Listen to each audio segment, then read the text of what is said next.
Before we begin, let me know in the comments where you're watching from and what time it is for you right now. There's a reason I ask. What follows is a study of spaces that exist alongside our own, dimensions that, according to one strand of cosmic horror fiction, operate by different geometries, harbor different forms of consciousness, and may be attempting something we can only describe as merger. This is not folklore in the traditional sense, nor is it science fiction that safely distances itself through future speculation. The dimensional cosmology that emerged from H.P. Lovecraft's work in the early 20th century occupies a strange middle position, too systematic to be dismissed as pure fantasy, too philosophically disturbing to be consumed as mere entertainment.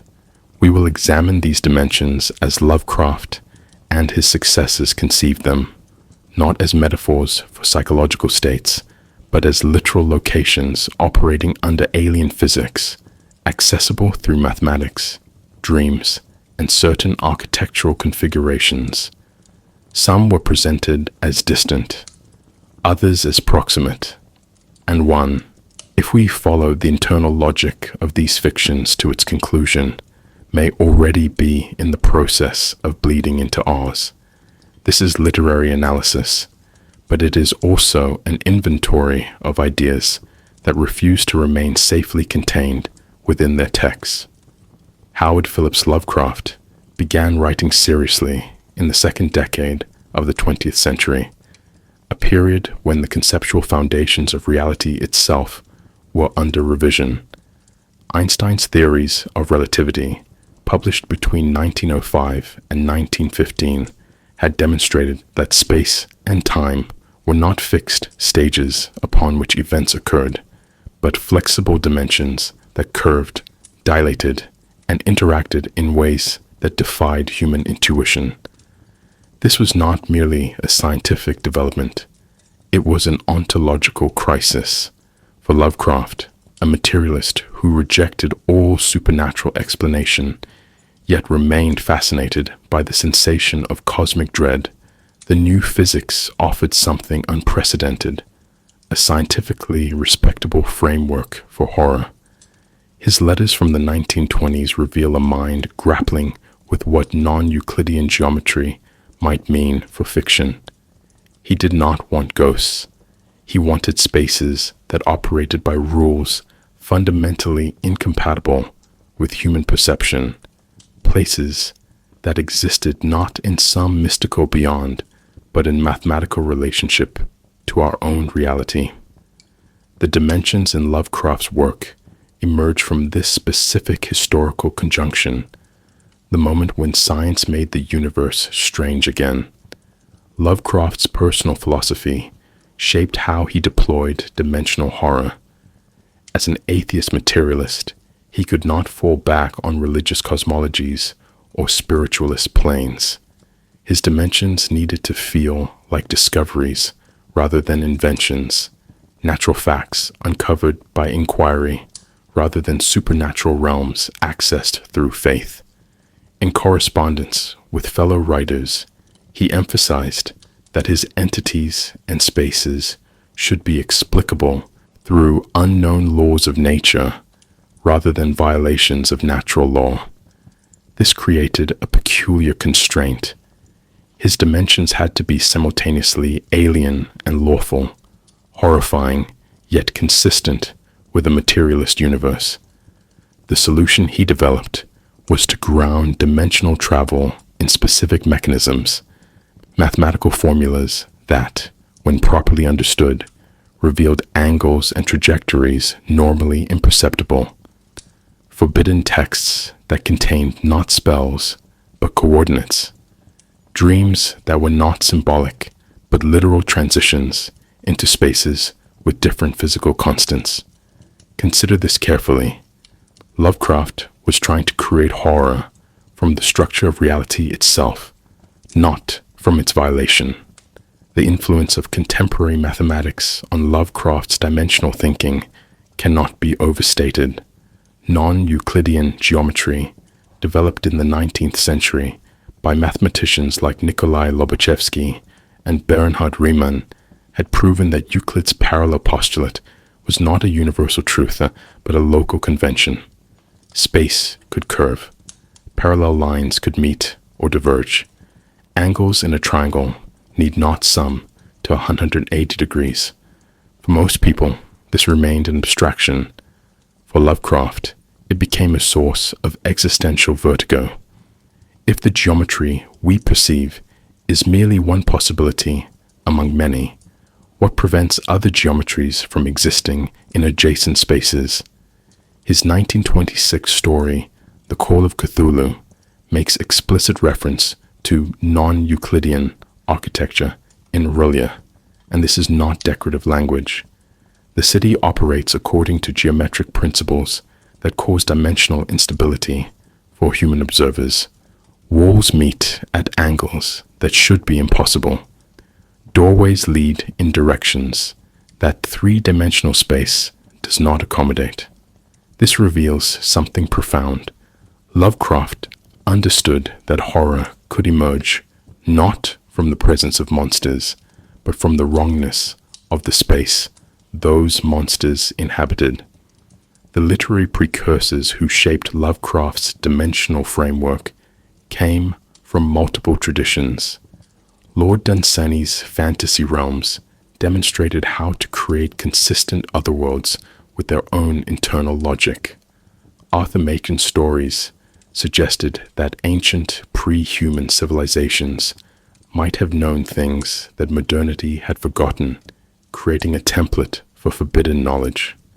Edgar Allan Poe's MS Found in a Bottle and A Descent into the Maelstrom offered narratives of unwilling transit into impossible spaces, but Lovecraft was reading these alongside popular science texts about relativity, astronomy, and the expanding universe.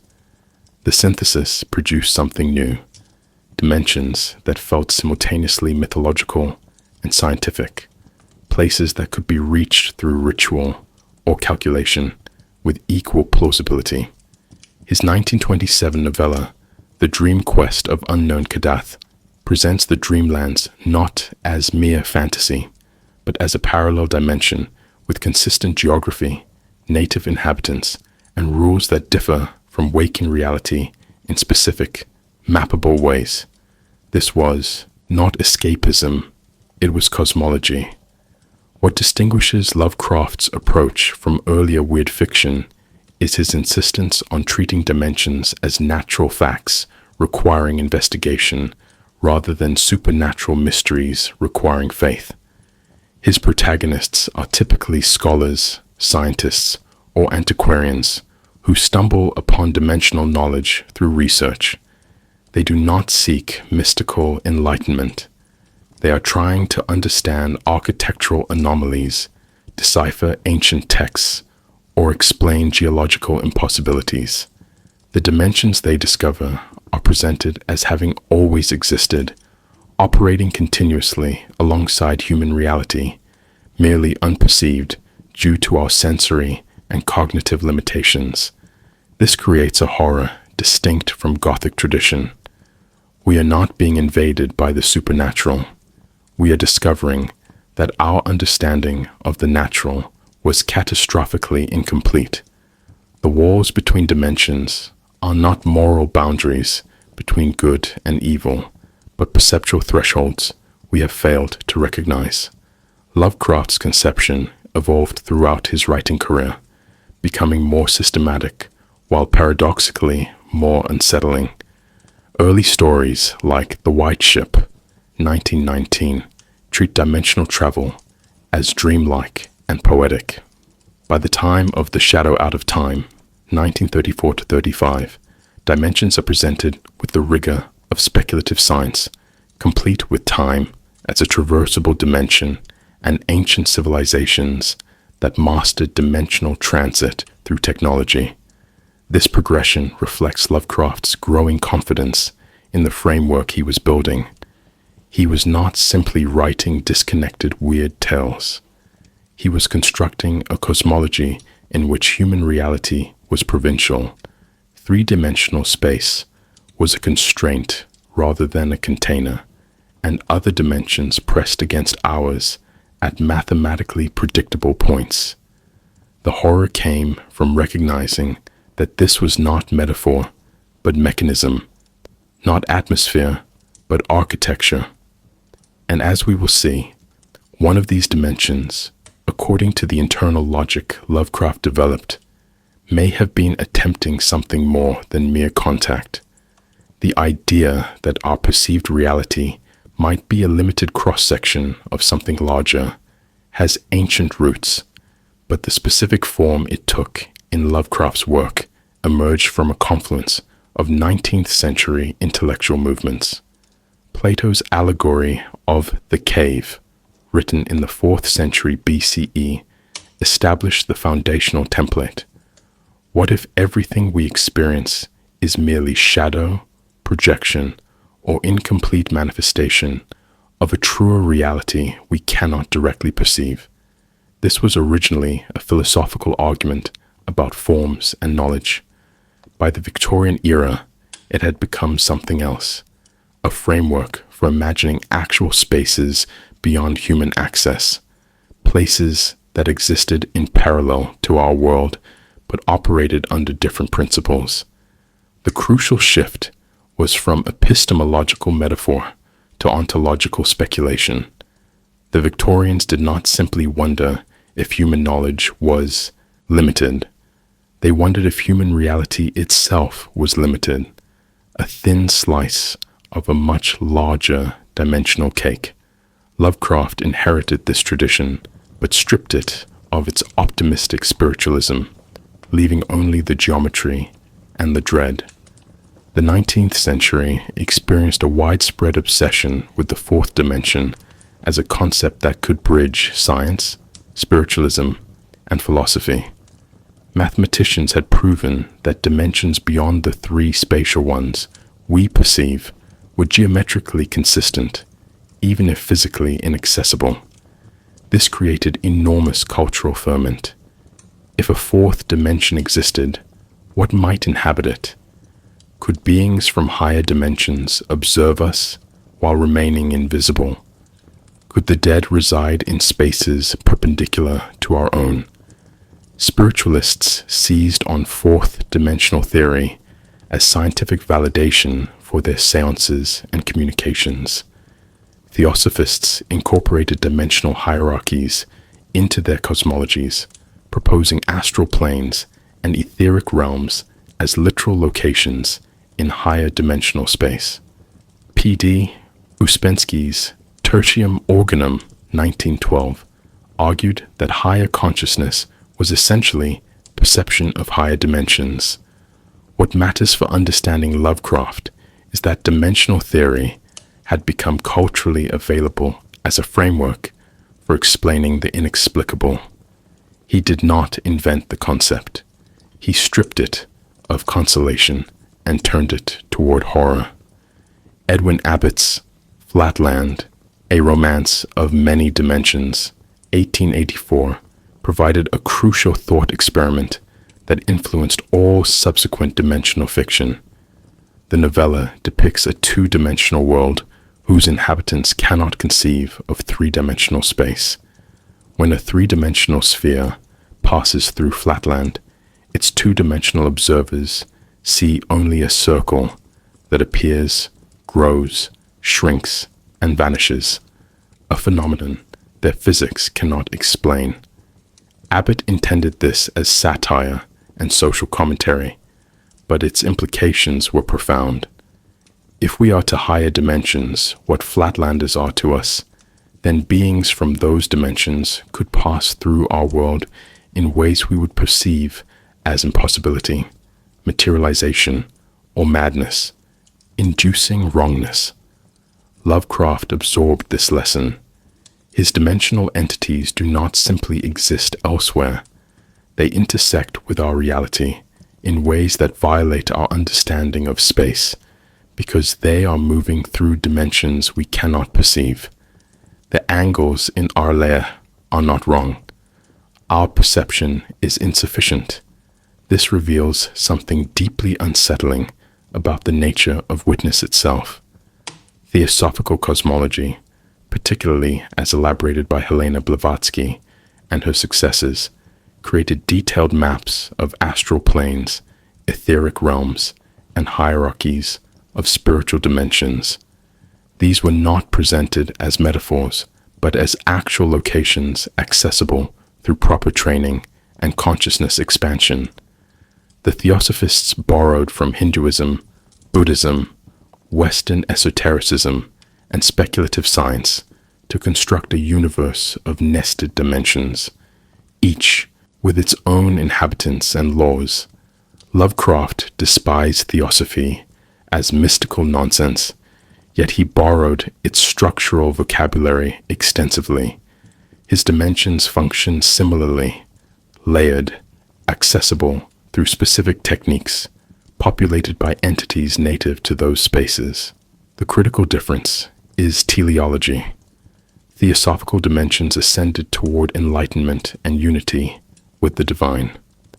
Lovecraft's dimensions led nowhere redemptive. They were simply there, operating indifferent to human spiritual aspirations. By secularizing theosophical cosmology, Lovecraft created something more disturbing than religious hell, spaces that were neither punishment nor test, but natural features of a cosmos that had no investment in human meaning. Nietzsche's concept of eternal return, though not explicitly dimensional, provided a philosophical framework for thinking about time as something other than linear progression.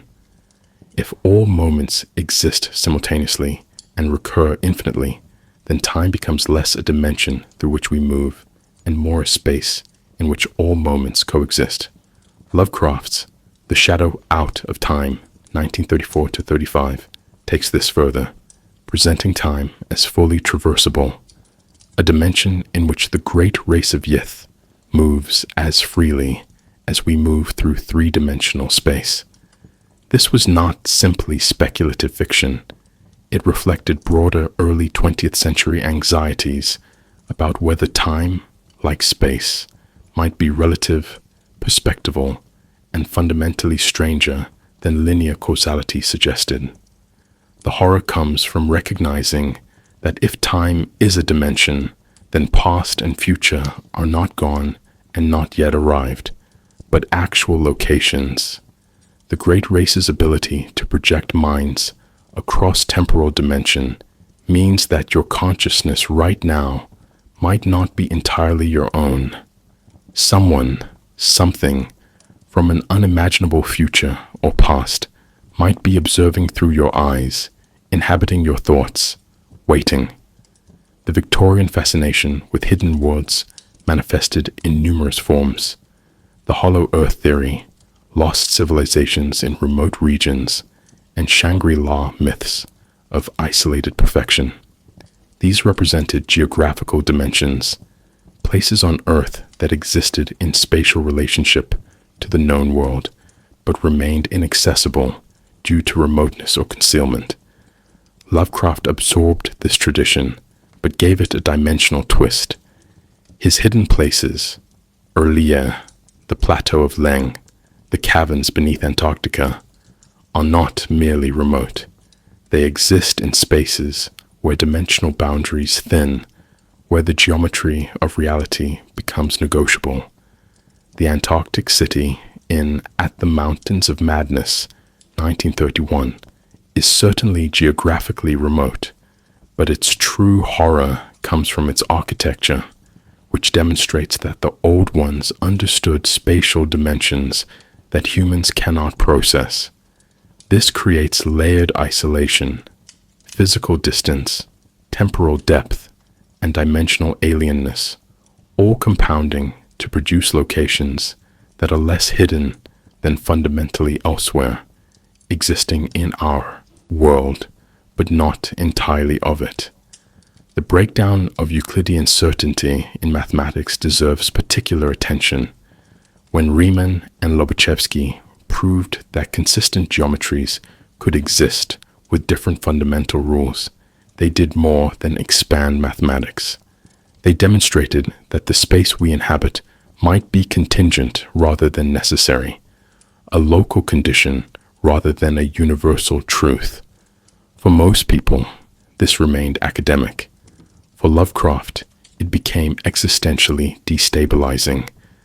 If our three-dimensional Euclidean space is merely one geometric possibility, what prevents other geometries from manifesting? His fiction repeatedly returns to angles that should not exist, spaces that are larger inside than outside, an architecture that causes nausea and disorientation in observers.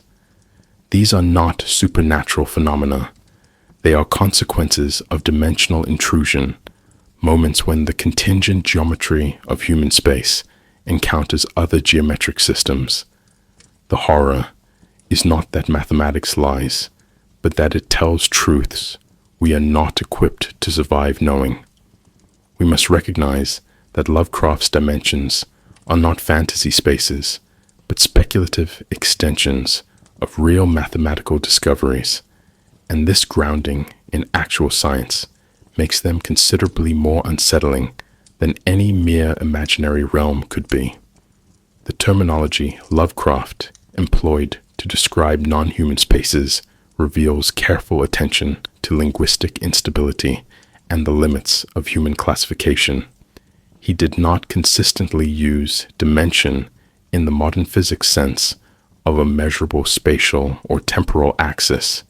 Instead, his vocabulary shifted between dimensions, planes, realms, spheres, and spaces, each term carrying slightly different implications. Dimension suggested mathematical rigor and scientific framework, invoking the fourth dimensional theories circulating in popular culture. Plane borrowed from theosophical and occult traditions, implying layered realities, stacked or nested rather than extended. Realm carried feudal and fantasy connotations, suggesting territories with their own governance and inhabitants. This inconsistency was not sloppy writing. It reflected the central problem his narrators faced.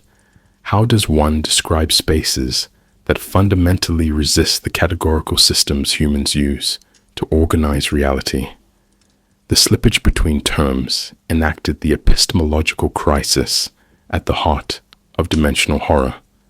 We have words, but the words cannot stabilize around what they attempt to name. The recurring emphasis on angles in Lovecraft's dimensional descriptions functions as more than atmospheric detail. In The Call of Cthulhu, the trapped sailors describe Rulye's architecture as wrong because geometry was all wrong. In The Dreams in the Witch House, Walter Gilman discovers that certain angles in his garret room correspond to dimensional weak points where other spaces press against our own. These angles are not decorative elements or aesthetic choices made by alien architects. They are functional components of dimensional intersection, points where the curvature of one space creates apertures into another. Consider this carefully. An angle in three-dimensional space is defined by the relationship between two planes. But if those planes exist in different dimensional frameworks, the angle itself becomes a threshold, a geometric location where incompatible realities meet. Lovecraft understood that topology, the mathematical study of spatial properties preserved under continuous transformation, could be weaponized for horror. An angle is not simply a measurement, it is a potential gateway, and certain angles should not exist in spaces governed by Euclidean principles. The language of gates, thresholds, and interstices appears throughout Lovecraft's work with ritualistic frequency. Yog-Sothoth is described as the gate and the key, suggesting that certain entities are not simply inhabitants of other dimensions, but are themselves dimensional interfaces. Gates in Lovecraft's cosmology are not physical doors, but locations where dimensional boundaries become permeable, often at specific times when celestial alignments create temporary geometric correspondence between otherwise separate spaces.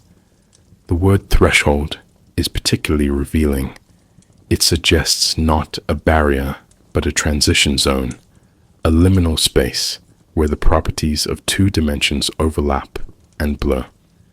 Interstices invokes the gaps between things, the spaces between spaces where dimensional leakage occurs. This vocabulary creates a cosmology of porousness rather than separation. Dimensions are not sealed containers, but semi-permeable regions that share boundaries, and at certain points, whether through deliberate ritual, mathematical manipulation, or cosmic accident, those boundaries fail. The terminology itself enacts the horror. We name the transitions because we have experienced them, but naming does not grant control.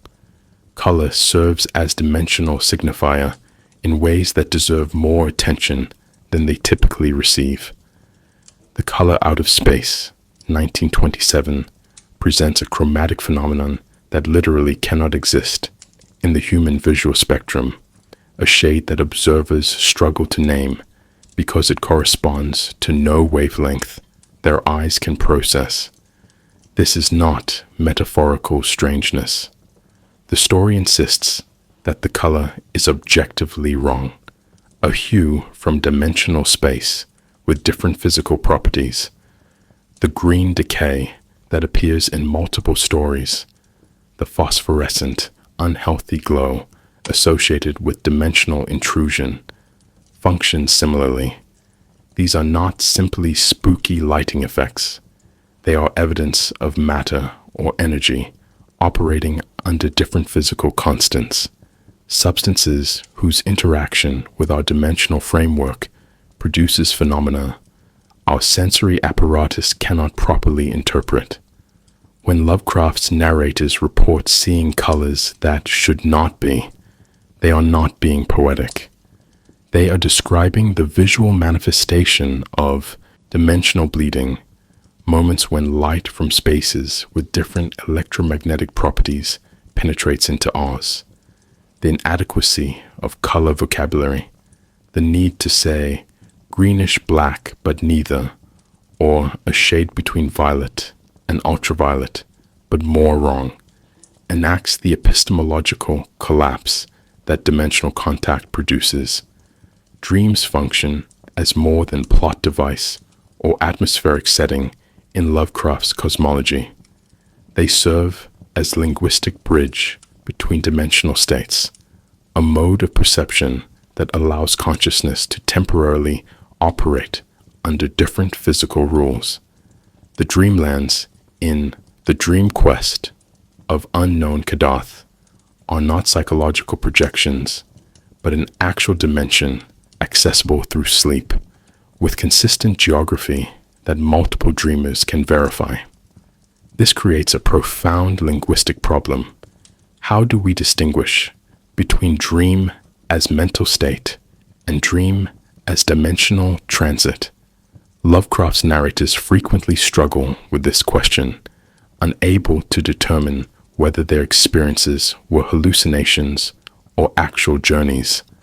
The language they use reflects this uncertainty, whether waking or sleeping, perhaps dreaming, perhaps not, if it was indeed a dream. This ambiguity is not weakness, but precision. If dreams are dimensional travel, then the ontological status of dream content becomes undecidable. Was Randolph Carter's descent into the underworld beneath the cemetery an hallucination or an expedition?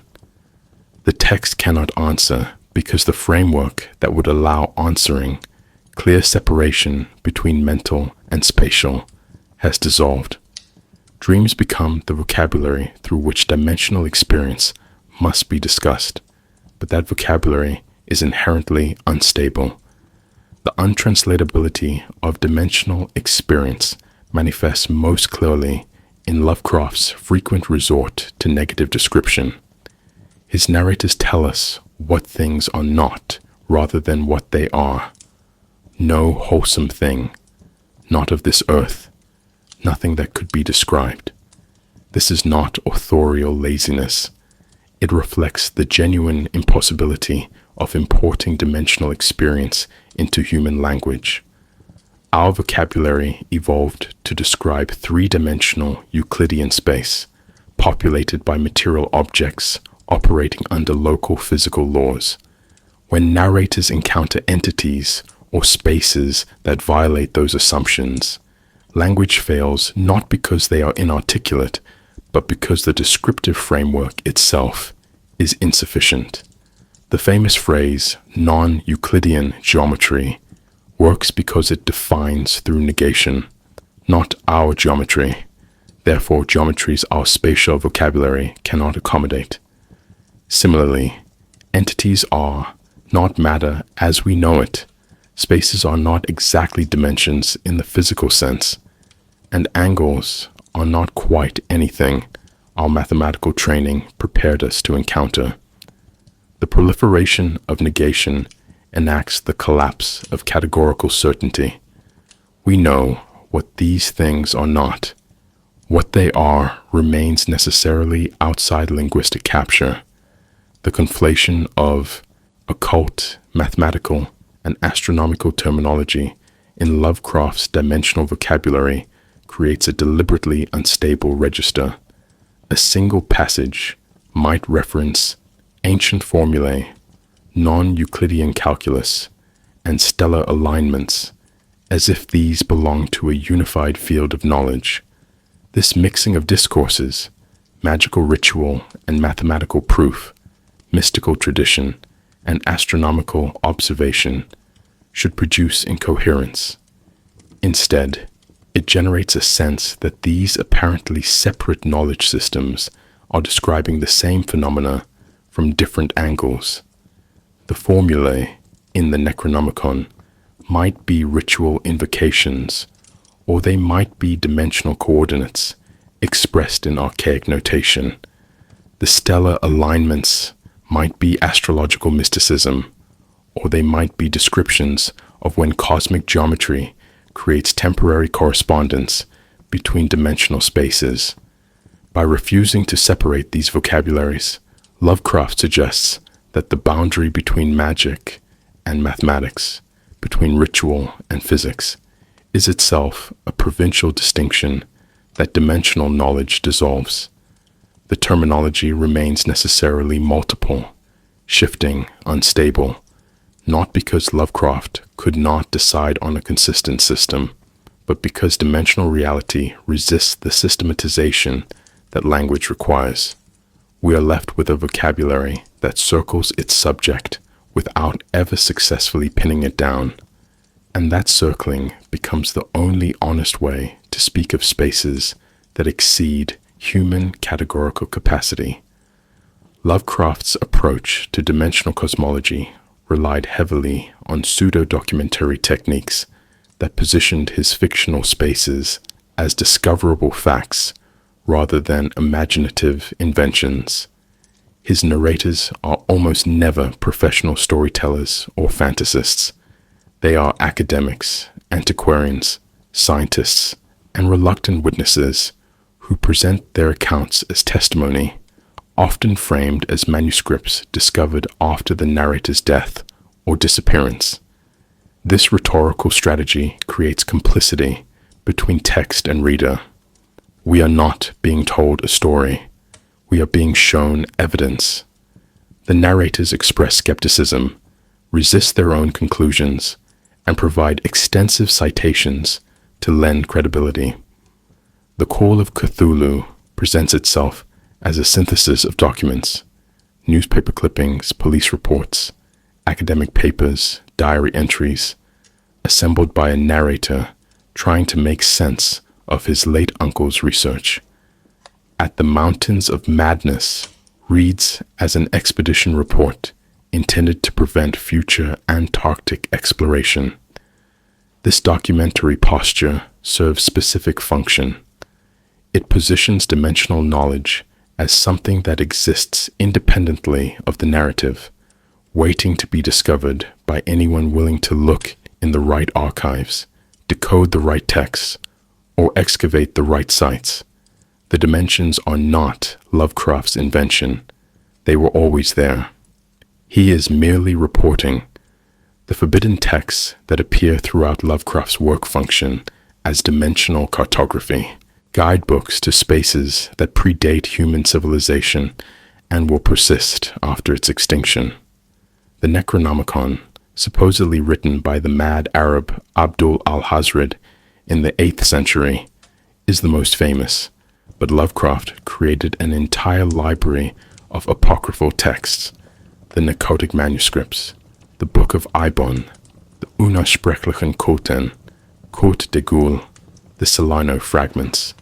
These texts are presented not as spell books in the fantasy sense, but as compilations of observational data gathered across centuries by scholars who penetrated too deeply into dimensional research. They contain formula because dimensional transit is mathematical. They describe rituals because certain actions at certain times create geometric conditions favorable to dimensional intersection. They drive readers mad not through supernatural curse, but through epistemological contamination. Once you understand how reality is structured, you cannot unknow it, and that knowledge is incompatible with stable human consciousness. The genius of Lovecraft's approach is that he never shows us these texts directly. We encounter them through references, fragmentary quotations, and the testimony of characters who have read them. This creates a powerful absence at the center of the cosmology. The knowledge exists, has been recorded, is accessible in principle, but remains strategically withheld from both characters and readers. The scholar narrator who goes too far represents Lovecraft's central archetype for dimensional contact. These figures are not adventurers seeking thrills or mystics pursuing enlightenment. They are researchers following intellectual curiosity through increasingly obscure archives until they stumble upon knowledge that should have remained hidden. Walter Gilman in The Dreams in the Witch House is a mathematics student whose work on non-Euclidean calculus leads him to rent a room with the wrong angles. The narrator of The Whisperer in Darkness is a folklore professor whose investigation of rural Vermont legends brings him into contact with the fungi from Yuggoth. Robert Blake in The Haunter of the Dark is a writer researching local history who discovers a church that serves as dimensional threshold. In each case, the trajectory is similar: legitimate scholarship, disturbing discoveries, initial skepticism, accumulating evidence, and finally, catastrophic confirmation. This pattern creates identification between reader and character. We too are pursuing knowledge through text. We too follow references deeper than perhaps we should. The scholar-narrator model makes dimensional discovery feel not like fantasy adventure, but like research gone wrong. And research is something readers understand themselves to be capable of. The horror becomes democratized.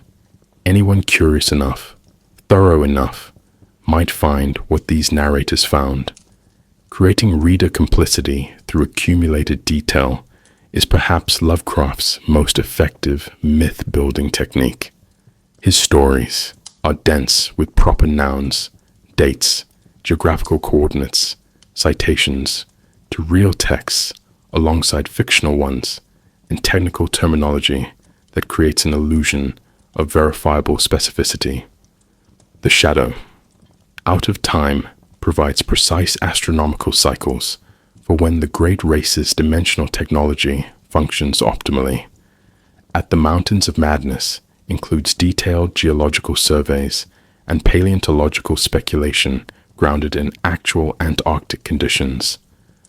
The color out of space references real Massachusetts geography and actual farming practices before introducing the dimensional intrusion. This accumulation of mundane, verifiable detail creates a reality buffer around the impossible elements.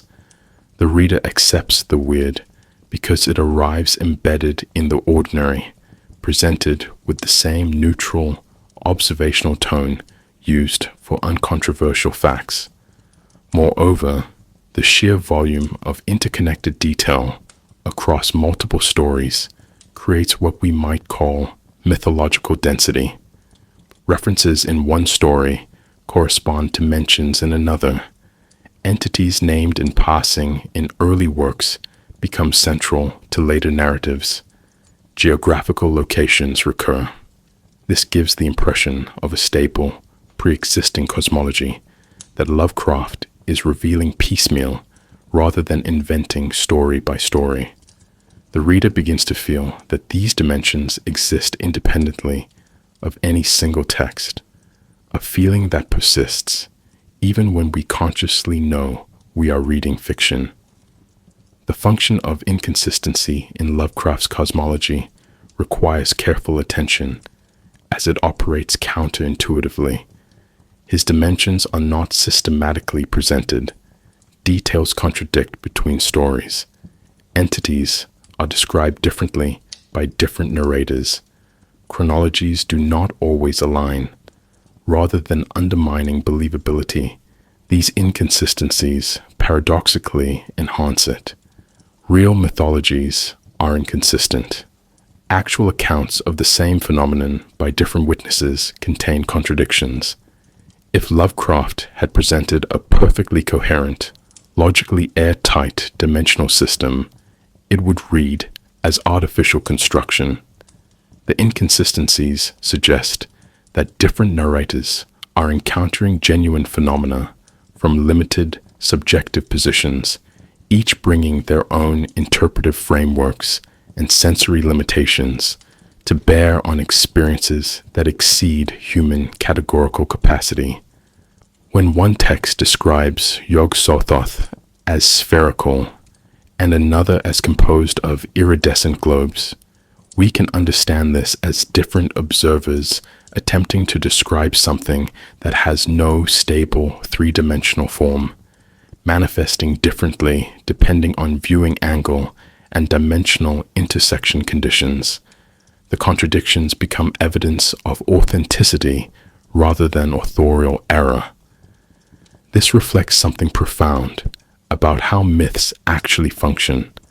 They are not systematic theologies, but accumulated, inconsistent testimonies that share family resemblance without perfect correspondence. Lovecraft's letters revealed the careful maintenance of kayfabe, the collaborative pretense that his mythology represents discovered truth rather than shared fiction.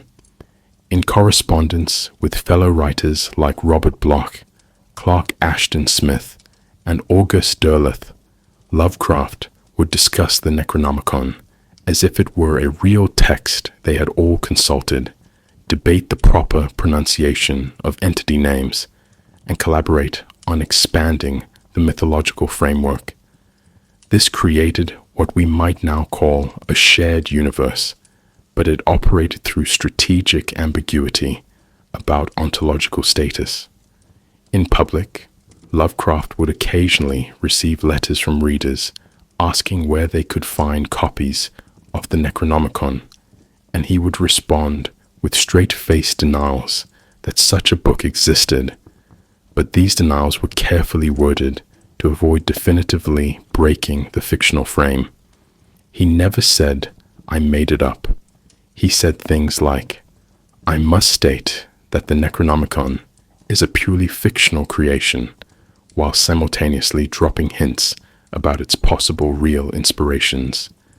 This maintained productive uncertainty. The mythology was fiction, but it was fiction that mimicked the structure of real myth systems, and that mimicry was so thorough that the boundary became usefully blurred. How dimensions allow infinite expansion without systematic closure represents the ultimate achievement of Lovecraft's myth building. Because dimensions are by definition spaces beyond complete human knowledge, they can be endlessly elaborated without requiring comprehensive explanation. Each story can reveal new dimensional facts without invalidating previous ones, because the premise is that human knowledge of dimensional cosmology remains fragmentary and provisional. The great old ones can inhabit certain dimensions. The elder things can have mastered others. The fungi from Yugoth can have developed dimensional technology different from the great race's time manipulation. None of this requires reconciliation into a single system, because the premise is that no human possesses the complete system. This creates what we might call structural inexhaustibility. Later writers can add new dimensions, new entities, new mechanisms for dimensional travel, and none of it contradicts the established framework, because the framework's central claim is its own incompleteness. The cosmology cannot be finished, because the premise is that full understanding would require perceiving dimensions humans cannot access and processing information human consciousness cannot sustain. We are left with a mythology that is simultaneously detailed and fragmentary, specific and inconclusive, elaborate and ultimately mysterious, which is, as we must recognize, exactly how effective mythologies operate, and exactly why Lovecraft's dimensional cosmology has proven so generative for subsequent writers attempting to extend what he began. Cosmic insignificance operates differently when expressed through dimensional framework rather than mere astronomical scale. The revelation that humanity inhabits a minor planet orbiting an average star in an ordinary galaxy produces one kind of existential diminishment. The recognition that our entire three-dimensional reality might be a thin membrane adjacent to spaces incomprehensibly larger and stranger produces another.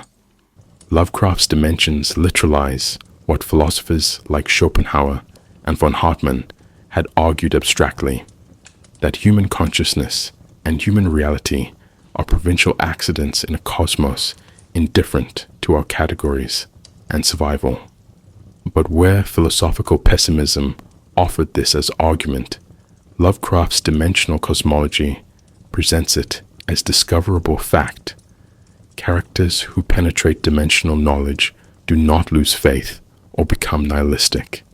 They encounter actual evidence that human reality is peripheral, temporary, and fundamentally misapprehending the structure of existence. The horror is not that we might be insignificant. The horror is confirmation. The malleability of space in Lovecraft's cosmology undermines the stability that three-dimensional reality appears to provide. We experience space as fixed container within which objects move and events occur. Lovecraft's dimensions reveal this experience as parochial limitation. Space itself is variable, negotiable, subject to geometric principles that differ by location and dimensional intersection. The city of R'lyeh does not simply exist in a strange place. Its architecture demonstrates that space can be organized according to non-Euclidean principles, where distances are inconsistent, volumes exceed their containers, and directions become meaningless. This is not supernatural. It is what happens when matter organizes itself according to dimensional geometries our physics does not accommodate. Consider the implications. If space is malleable rather than absolute, then location itself becomes unreliable. You might be in one place by three-dimensional reckoning, but simultaneously in another place by different dimensional measurement. The ground beneath your feet is not stable. because the framework that defines beneath and feet is contingent rather than necessary. Time as failed dimension represents perhaps Lovecraft's most disturbing philosophical innovation. We experience time as unidirectional flow, a dimension in which we move only forward, helpless to revisit past or access future. The shadow out of time reveals this experience as limitation rather than cosmic law. The great race of Yith moves through time as humans move through space, freely, deliberately, with full ability to travel backward and forward at will. They are not time travelers in the science fiction sense, using technology to breach time's flow. They inhabit time as dimension equivalent to the spatial dimensions, and their consciousness can relocate to any temporal coordinate as easily as we walk from room to room. This reveals human temporal experience as imprisonment. We are trapped in the present, not because time flows, but because we lack the perceptual apparatus to navigate temporal dimension. What we call memory and anticipation are degraded shadows of what time actually is, a fully traversable space in which all moments coexist. The great race's ability to project minds into human bodies across temporal dimension means that history is not past. It is location, and location can be revisited, observed, inhabited by consciousnesses from elsewhere when dream, as ontological equivalent rather than psychological phenomenon, fundamentally restructures the relationship between consciousness and reality.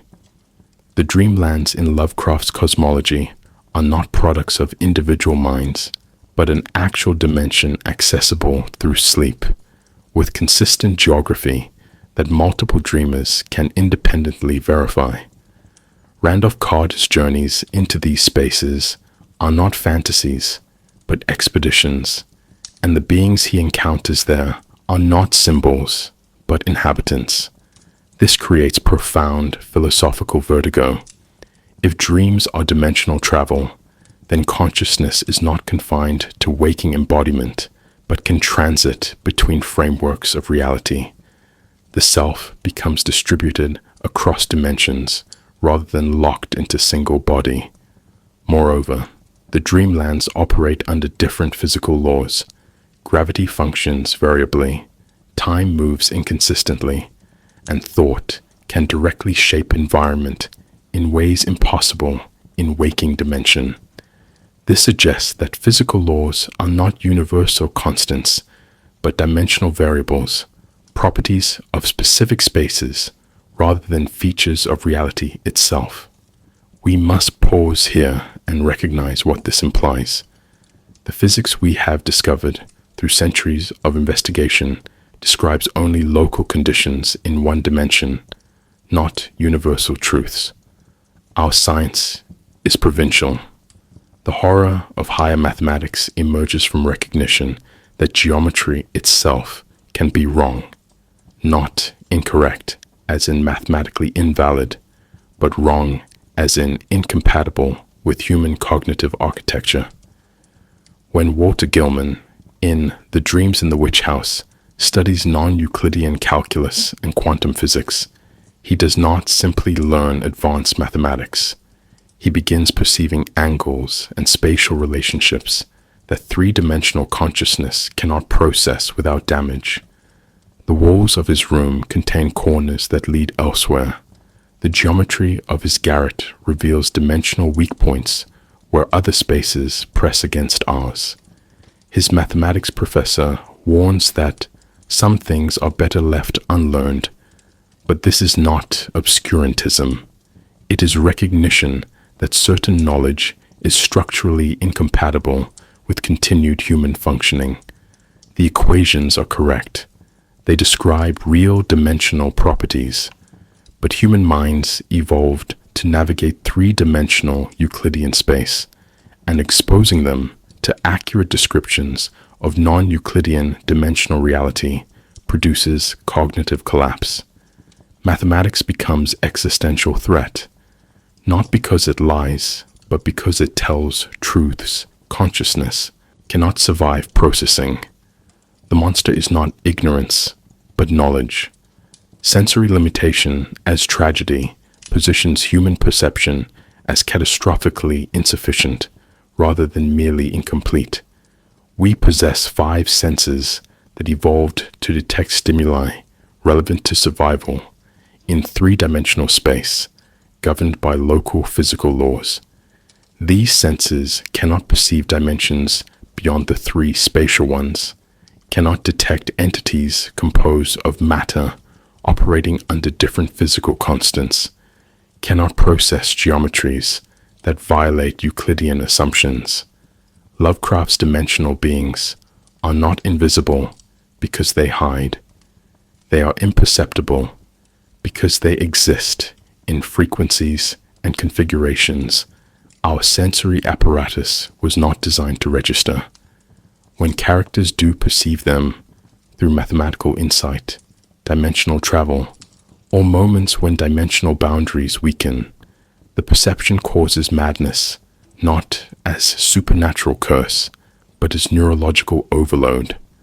The brain attempts to process data it has no framework for interpreting, and the resulting cognitive strain manifests as insanity, aphasia, or catatonia. This reveals something deeply unsettling. Reality vastly exceeds our ability to perceive it, and the portions we can perceive represent an arbitrarily narrow band within an incomprehensibly larger spectrum. We are not at the center of creation, observing its full scope. We are sensory cripples groping through a cosmos mostly invisible to us. Merge horror, the terror of boundaries dissolving between dimensions, represents the ultimate expression of Lovecraftian dread.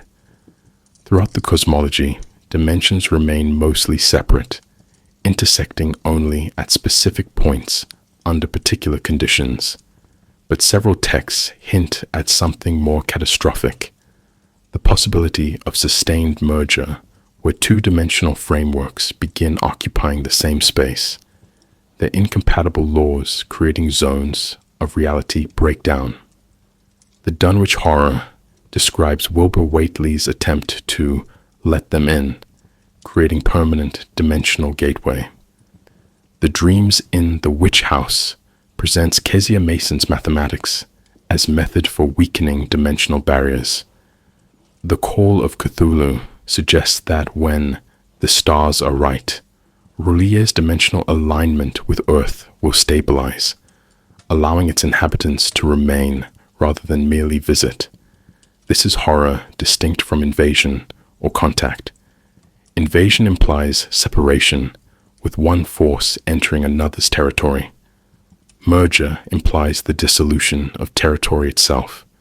2 geometric systems trying to occupy identical space, neither able to maintain coherence in presence of the other.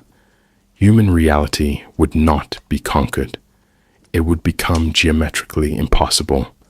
A space trying to obey incompatible physical laws simultaneously. We would not be killed. We would become undefined, existing in framework that can no longer stabilize.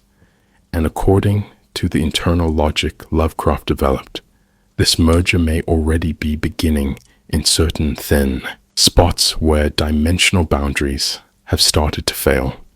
Azathoth occupies a unique position in Lovecraft's dimensional cosmology as the entity that supposedly exists outside dimensionality itself, at what texts describe as the center of ultimate chaos. This is not a location in any spatial sense, but rather the point where dimensional structure breaks down entirely. Azathoth is described as blind, idiotic, and amorphous, attended by flute-playing entities that produce sounds, keeping it in slumber. The philosophical implications are profound.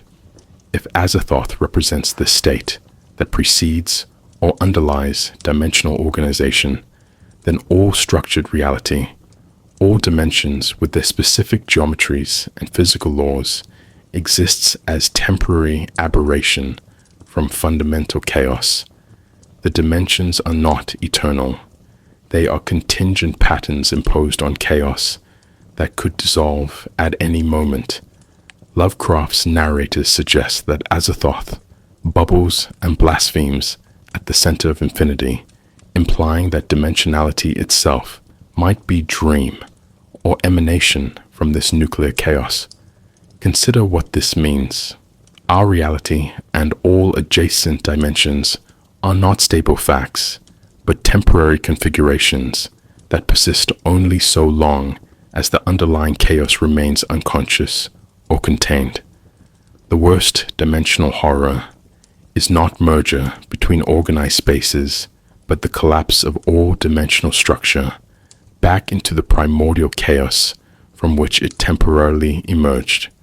Nyarlathotep functions as dimensional messenger and boundary crosser, the entity most consistently associated with facilitating transit between spaces. Unlike other entities that remain largely confined to their native dimensions, Nyarlathotep appears throughout Lovecraft's work in multiple forms, suggesting an ability to manifest appropriately in different dimensional contexts.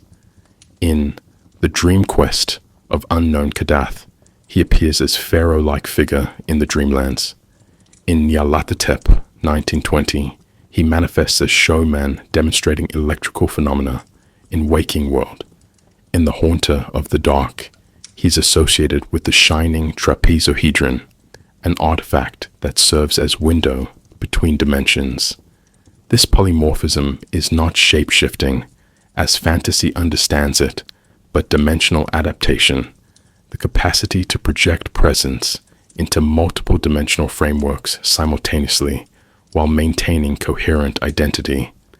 Nyarlathotep serves as herald and facilitator, the entity that opens gates, delivers messages between dimensions, and orchestrates conditions favorable to dimensional merger. His appearances often precede larger dimensional incursions, as if he scouts or prepares spaces for subsequent penetration. The horror he represents is not personal malevolence, but functional role. He is the mechanism by which dimensional boundaries fail, the active agent of the merger that more passive entities like Cthulhu await. Yog-Sothoth represents perhaps the most philosophically complex entity in Lovecraft's cosmology, described repeatedly as the gate and the key, and as existing conterminously in all times and spaces.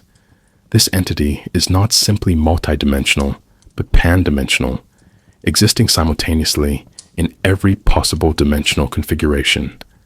In The Dunwich Horror, Wilbur Whateley's father is revealed to be Yog-Sothoth, suggesting that this entity can extend portions of itself into specific dimensions for procreation or intervention. The description of Yog-Sothoth as composed of iridescent globes that congeal and separate implies form that is not stable, but shifting depending on dimensional viewing angle. What makes this entity particularly disturbing is its role as literal gateway.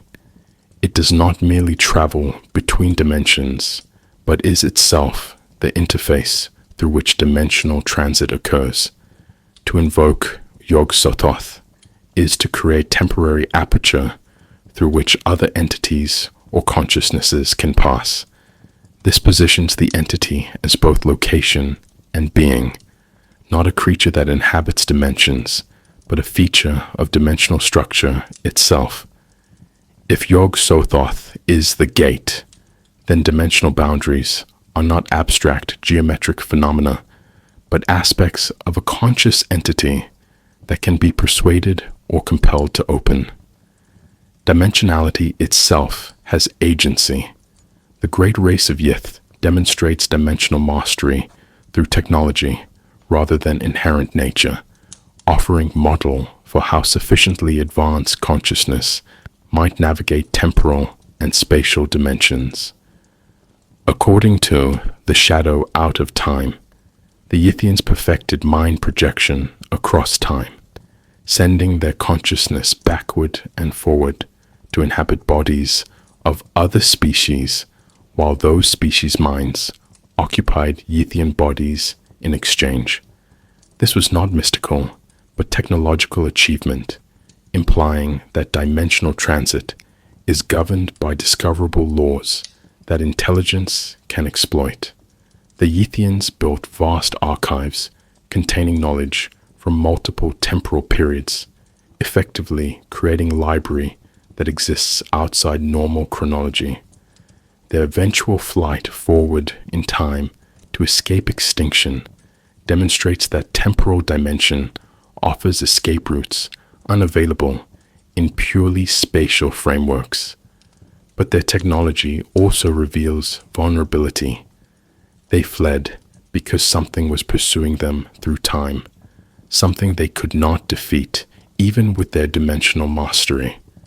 This introduces hierarchy of dimensional capability. Some entities or forces exceed even sophisticated dimensional technology. The Yithians mastered time as dimension, but remained subject to threats that operated on levels they could not counter.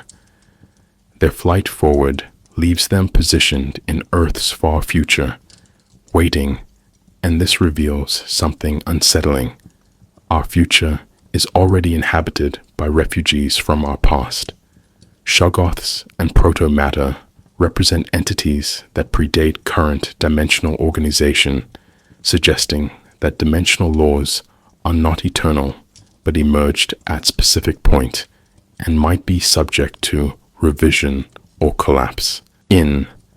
At the Mountains of Madness, the Shoggoths are described as protoplasmic servants created by the Old Ones, capable of forming any structure or organ needed for specific tasks. They possess no fixed form, can operate in conditions that would destroy conventional matter, and seem to exist in state prior to the physical specialization that characterizes current dimensional framework.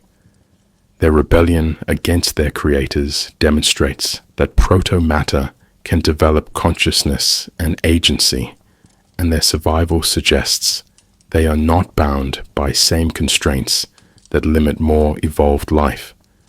When the Antarctic expedition encounters living Shoggoth, its appearance is described as nightmare plastic column that produces sounds that should be impossible.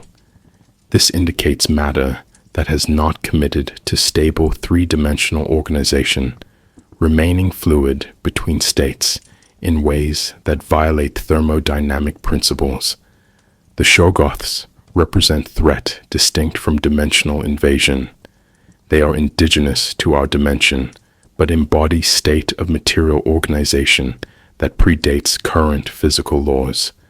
Their continued existence implies that current laws remain contingent, maintained by conditions that could shift, allowing a reversion to more primitive material states.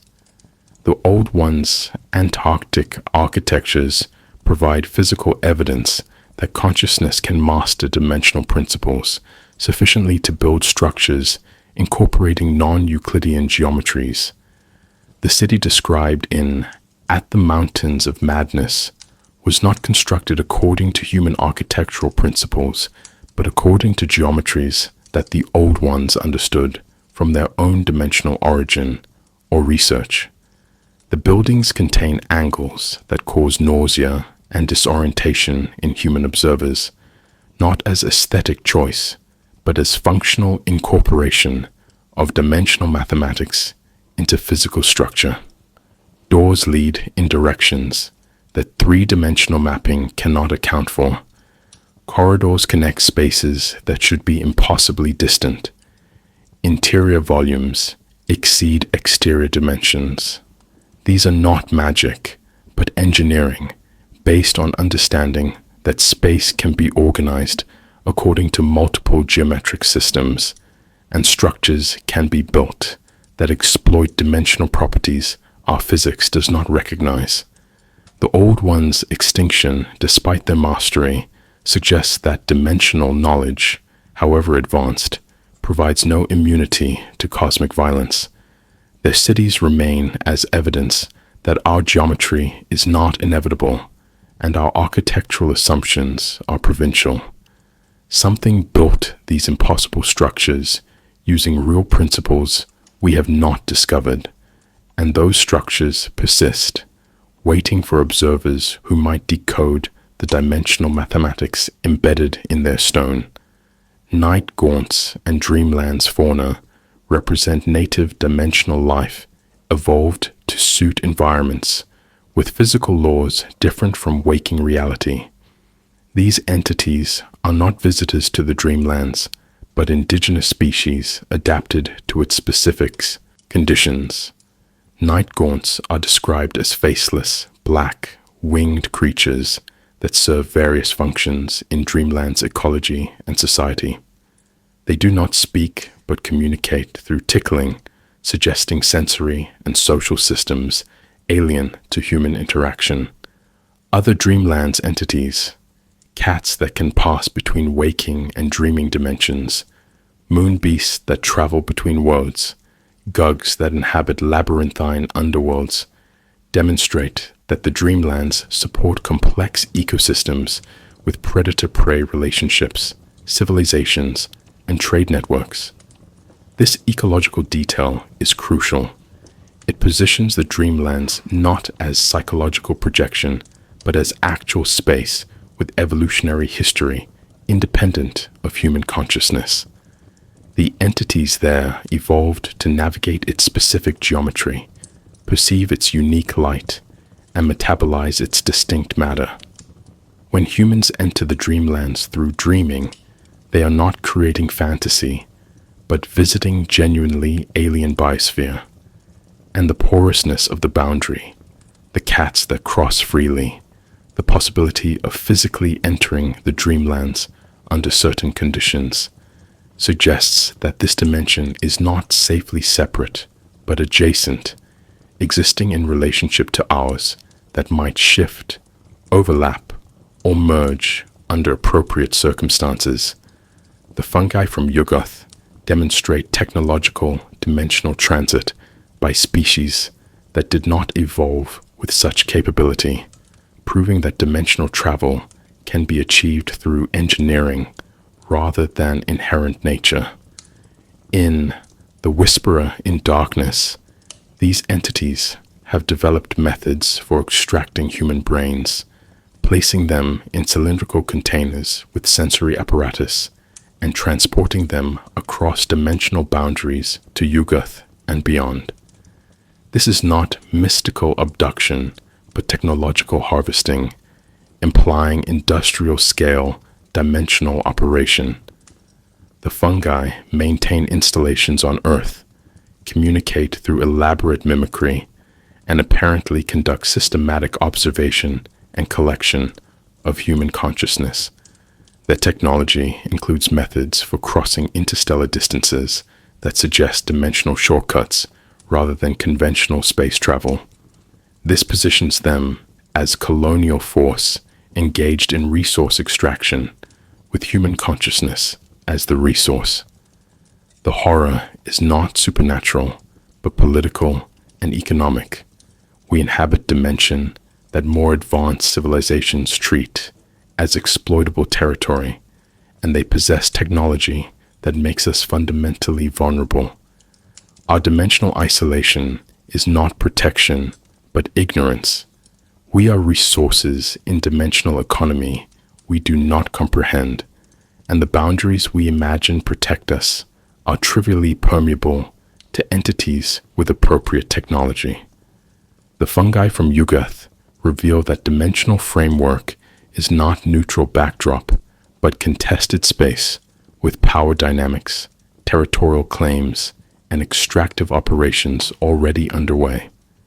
Dimensional exposure causes specific cognitive collapse distinct from ordinary madness, and Lovecraft's texts are remarkably consistent about the phenomenology of this breakdown.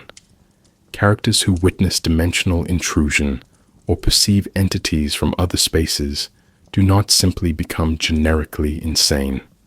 They exhibit particular symptoms: inability to articulate what they have seen despite desperate attempts, regression to speaking in unknown languages, catatonic states interrupted by episodes of terror, and persistent conviction that they are being watched or pursued by forces others cannot perceive. This specificity matters because it suggests that dimensional knowledge does not produce psychological disorder in the clinical sense, but rather neurological overload. The brain attempts to process perceptual data that violates every assumption about spatial organization it evolved to handle. When Walter Gilman sees through the angles in his garret room into spaces that should not exist beyond those walls, his madness is not delusion, but accurate perception his mind cannot integrate. The cognitive architecture that allows human consciousness to function requires stable three-dimensional framework. Dimensional exposure reveals that framework as contingent rather than absolute, and consciousness cannot maintain coherence when its foundational assumptions dissolve. The madness is not failure to perceive reality correctly. It is perception too accurate for human neurology to survive. The trope of the sensitive appears throughout Lovecraft's work as designation for individuals whose perceptual boundaries are more permeable than normal, making them vulnerable to dimensional awareness. These are often artists, poets, or individuals with what earlier eras would have called nervous temperaments. Robert Blake, in The Haunter of the Dark, is writer and artist whose aesthetic sensitivity corresponds to dimensional sensitivity. Charles Dexter Ward possesses ancestral connection that makes him receptive to his ancestors' dimensional research. Henry Wilcox, in The Call of Cthulhu, is sculptor whose fevered dreams during specific astronomical periods suggest he is receiving transmissions from Rulia. The sensitive is not blessed with special gift, but cursed with insufficient insulation between their consciousness and dimensional reality. They perceive what others miss, not because they are more evolved, but because they are more vulnerable, lacking whatever neurological protection most humans possess. This creates tragic irony. The qualities that make someone artistically gifted, openness to unusual perceptions, willingness to explore altered states, rejection of conventional frameworks, are precisely the qualities that make dimensional exposure catastrophic. The artist seeks transcendence and encounters annihilation. We must recognize that Lovecraft himself identified with this archetype, positioning his own imaginative sensitivity as potential vulnerability rather than mere creative advantage. Artists and mathematicians constitute particularly vulnerable class in Lovecraft's cosmology, and the pairing is revealing. Both professions require stepping outside conventional perception, artists through aesthetic vision, mathematicians through abstract reasoning. Both traffic in patterns and relationships that others do not ordinarily perceive, and both, in Lovecraft's framework, risk perceiving too much, penetrating through comfortable illusions to dimensional truths beneath. Walter Gilman's mathematical research opens him to dimensional perception. Pickman's paintings in Pickman's model are so disturbing because he is not imagining ghouls, but painting from observation, having gained access to dimensional spaces where such creatures exist. The sculptures that Henry Wilcox creates during his dreams are not original compositions, but reproductions of Rulia's architecture, dimensional information transmitted through his artistic receptivity. This positions art and mathematics not as safe, intellectual pursuits, but as dangerous practices that can accidentally facilitate dimensional contact. The conventional boundary between abstract thought and concrete reality breaks down. Equations describe actual spaces. Paintings document real entities. The work that should be safely theoretical or imaginative turns out to connect directly to dimensional framework, and practitioners who go deep enough into their disciplines stumble through into something vast and hostile. Cults function as dimensional infection vectors in Lovecraft's cosmology, organizations that preserve and transmit dangerous knowledge across generations. The Cthulhu cult described in The Call of Cthulhu spans continents and centuries, maintaining awareness of the entity's dimensional location and the astronomical conditions that will enable its return. The esoteric order of Dagon in The Shadow over Innsmouth mediates between human and deep one dimensions, producing hybrid offspring and preparing conditions for dimensional merger through biological means. These are not simply evil organizations worshipping monsters.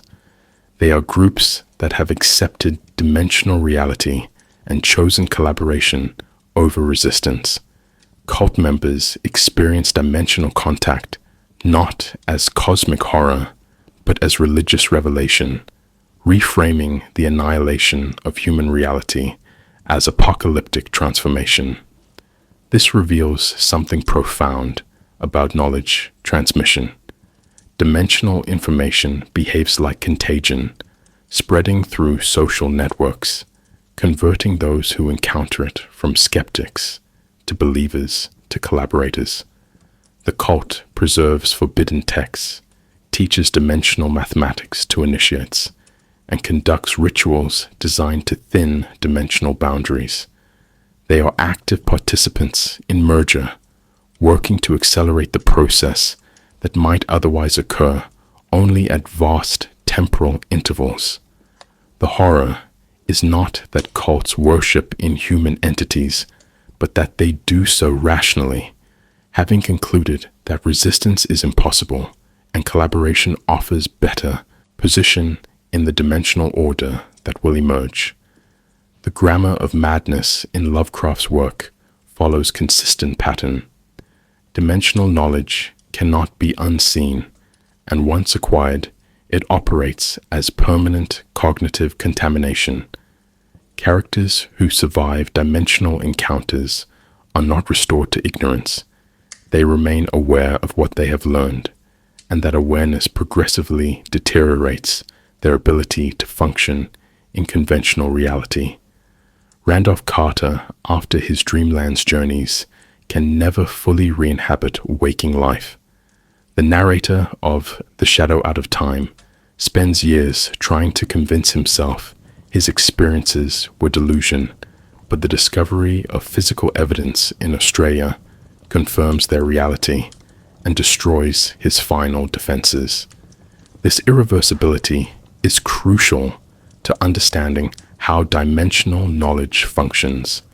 It is not information that can be forgotten or compartmentalized. It restructures consciousness at foundational level, altering the categories through which reality is perceived. Once you know that three-dimensional space is contingent, you cannot unknow it. Once you have perceived entities that should not exist, according to conventional physics, you cannot unsee them. The madness is not temporary aberration, but permanent condition, and the only real question is whether the individual retains enough functional capacity to warn others, or whether they collapse entirely into catatonia or suicide. The survivor's testimony becomes the mechanism of contagion, spreading awareness to new victims who then face the same choice. Suppress what you now know and try to maintain sanity, or follow the implications further and risk complete dissolution. Architectural horror in Lovecraft's dimension-focused stories centers on angles that should not exist in three-dimensional space, structures that violate Euclidean assumptions while remaining physically present.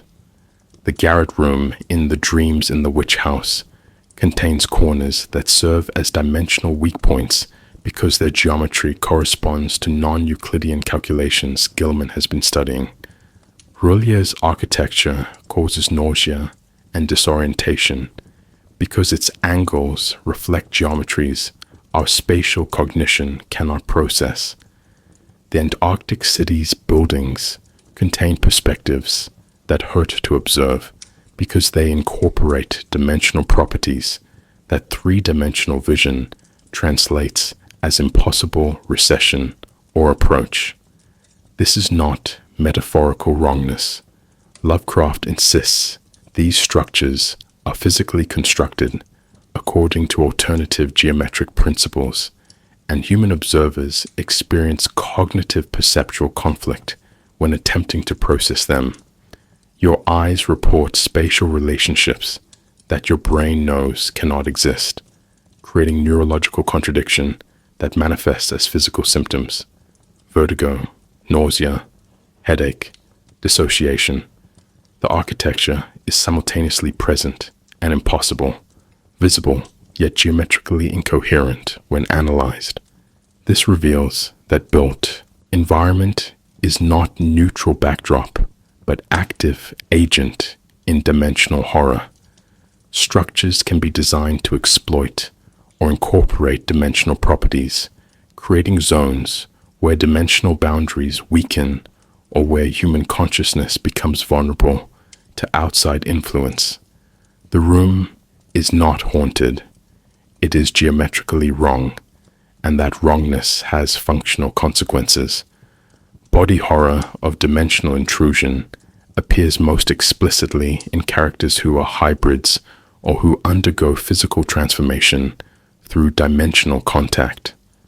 Wilbur Whateley, in The Dunwich Horror, is offspring of human woman and Yog-Sothoth, possessing body that is partially human, but incorporating features and organs impossible in three-dimensional biology. His body contains spaces that should not fit within his physical dimensions, and when he dies, his true form becomes partially visible, revealing anatomy that violates every principle of terrestrial evolution. The narrator of The Shadow over Innsmouth discovers he is undergoing transformation into Deep One hybrid, his human form gradually shifting into something adapted for different dimensional spatial existence. The fungi from Yugoth extract human brains and place them in cylinders with artificial sensory apparatus, demonstrating that consciousness can be separated from evolved body and housed in dimensional transit-capable containers. This body horror is not supernatural transformation, but dimensional biology.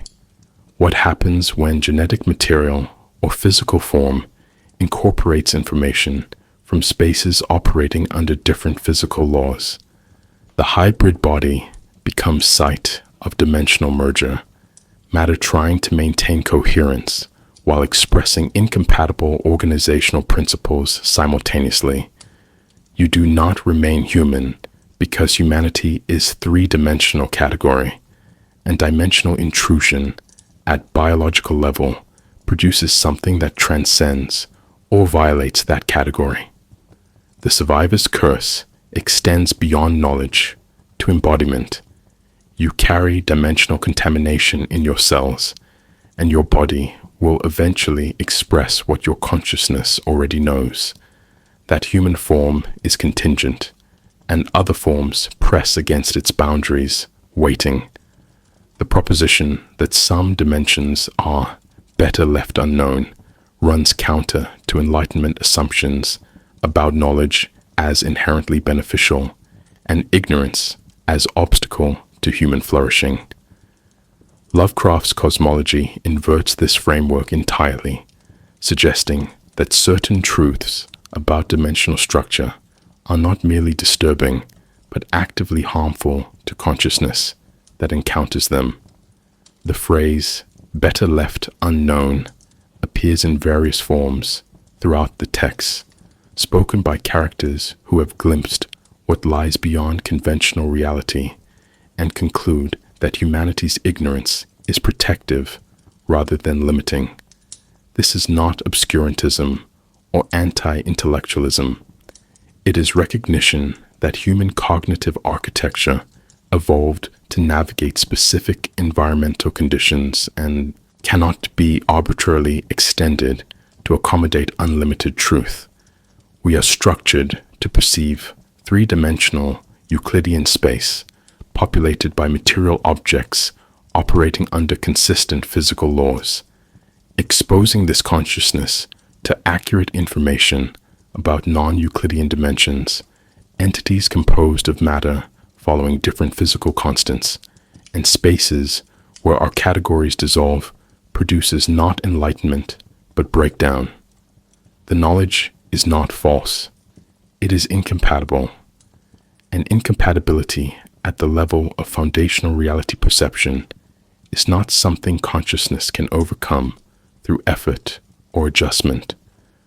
Some truths genuinely are better left unknown because knowing them makes continued human functioning impossible.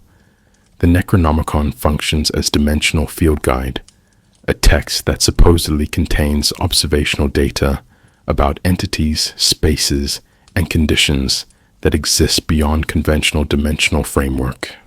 Abdul al-Hazred, the text's fictional author, is described as having traveled extensively in Arabia's empty spaces and having encountered knowledge that ultimately drove him to madness and death. The book is not grimoire in the sense of spell collection, but rather compendium of dimensional cartography, descriptions of where dimensional boundaries thin, what entities inhabit specific spaces, and what astronomical or geometric conditions facilitate dimensional transit. Different versions supposedly exist in different languages, each translation introducing errors or obscurities that make the text simultaneously more accessible and more dangerous. Lovecraft's characters encounter the Necronomicon in university libraries, private collections, and forbidden archives, treating it as historical document rather than occult fabrication. The text's danger lies not in supernatural curse, but in informational content. It tells you things that, once known, restructure your understanding of reality in ways that cannot be reversed. Reading the Necronomicon is not transgressive ritual, but research, and the horror is that research can lead to discoveries consciousness cannot survive. The book persists across centuries because dimensional reality persists, and each generation produces individuals curious or unlucky enough to find the text and confirm that what it describes corresponds to actual conditions rather than medieval superstition. Mathematics emerges as dangerous gateway drug to higher realities throughout Lovecraft's dimensional stories, positioning abstract calculation as potential vector for catastrophic perception. Walter Gilman's studies in non-Euclidean calculus and quantum physics do not remain safely theoretical. The equations he manipulates describe actual spatial properties, and sufficiently deep engagement with these equations produces perceptual changes that allow him to see dimensional structures previously invisible. The mathematics itself is not cursed or contaminated. It is accurate, and accuracy is the problem. When you understand that space can be organized according to geometric principles different from the Euclidean framework your senses evolved to navigate, you begin perceiving those alternative organizations. The equations open perceptual doors that should remain closed, not because the perception is false, but because human consciousness cannot maintain stability when foundational spatial assumptions dissolve. This creates profound tension. Mathematics is supposedly our most reliable method for discovering truth about reality, yet Lovecraft suggests that following mathematics sufficiently far leads to truths that destroy the consciousness seeking them. The horror is not that mathematics lies, but that it tells truths we are not equipped to know.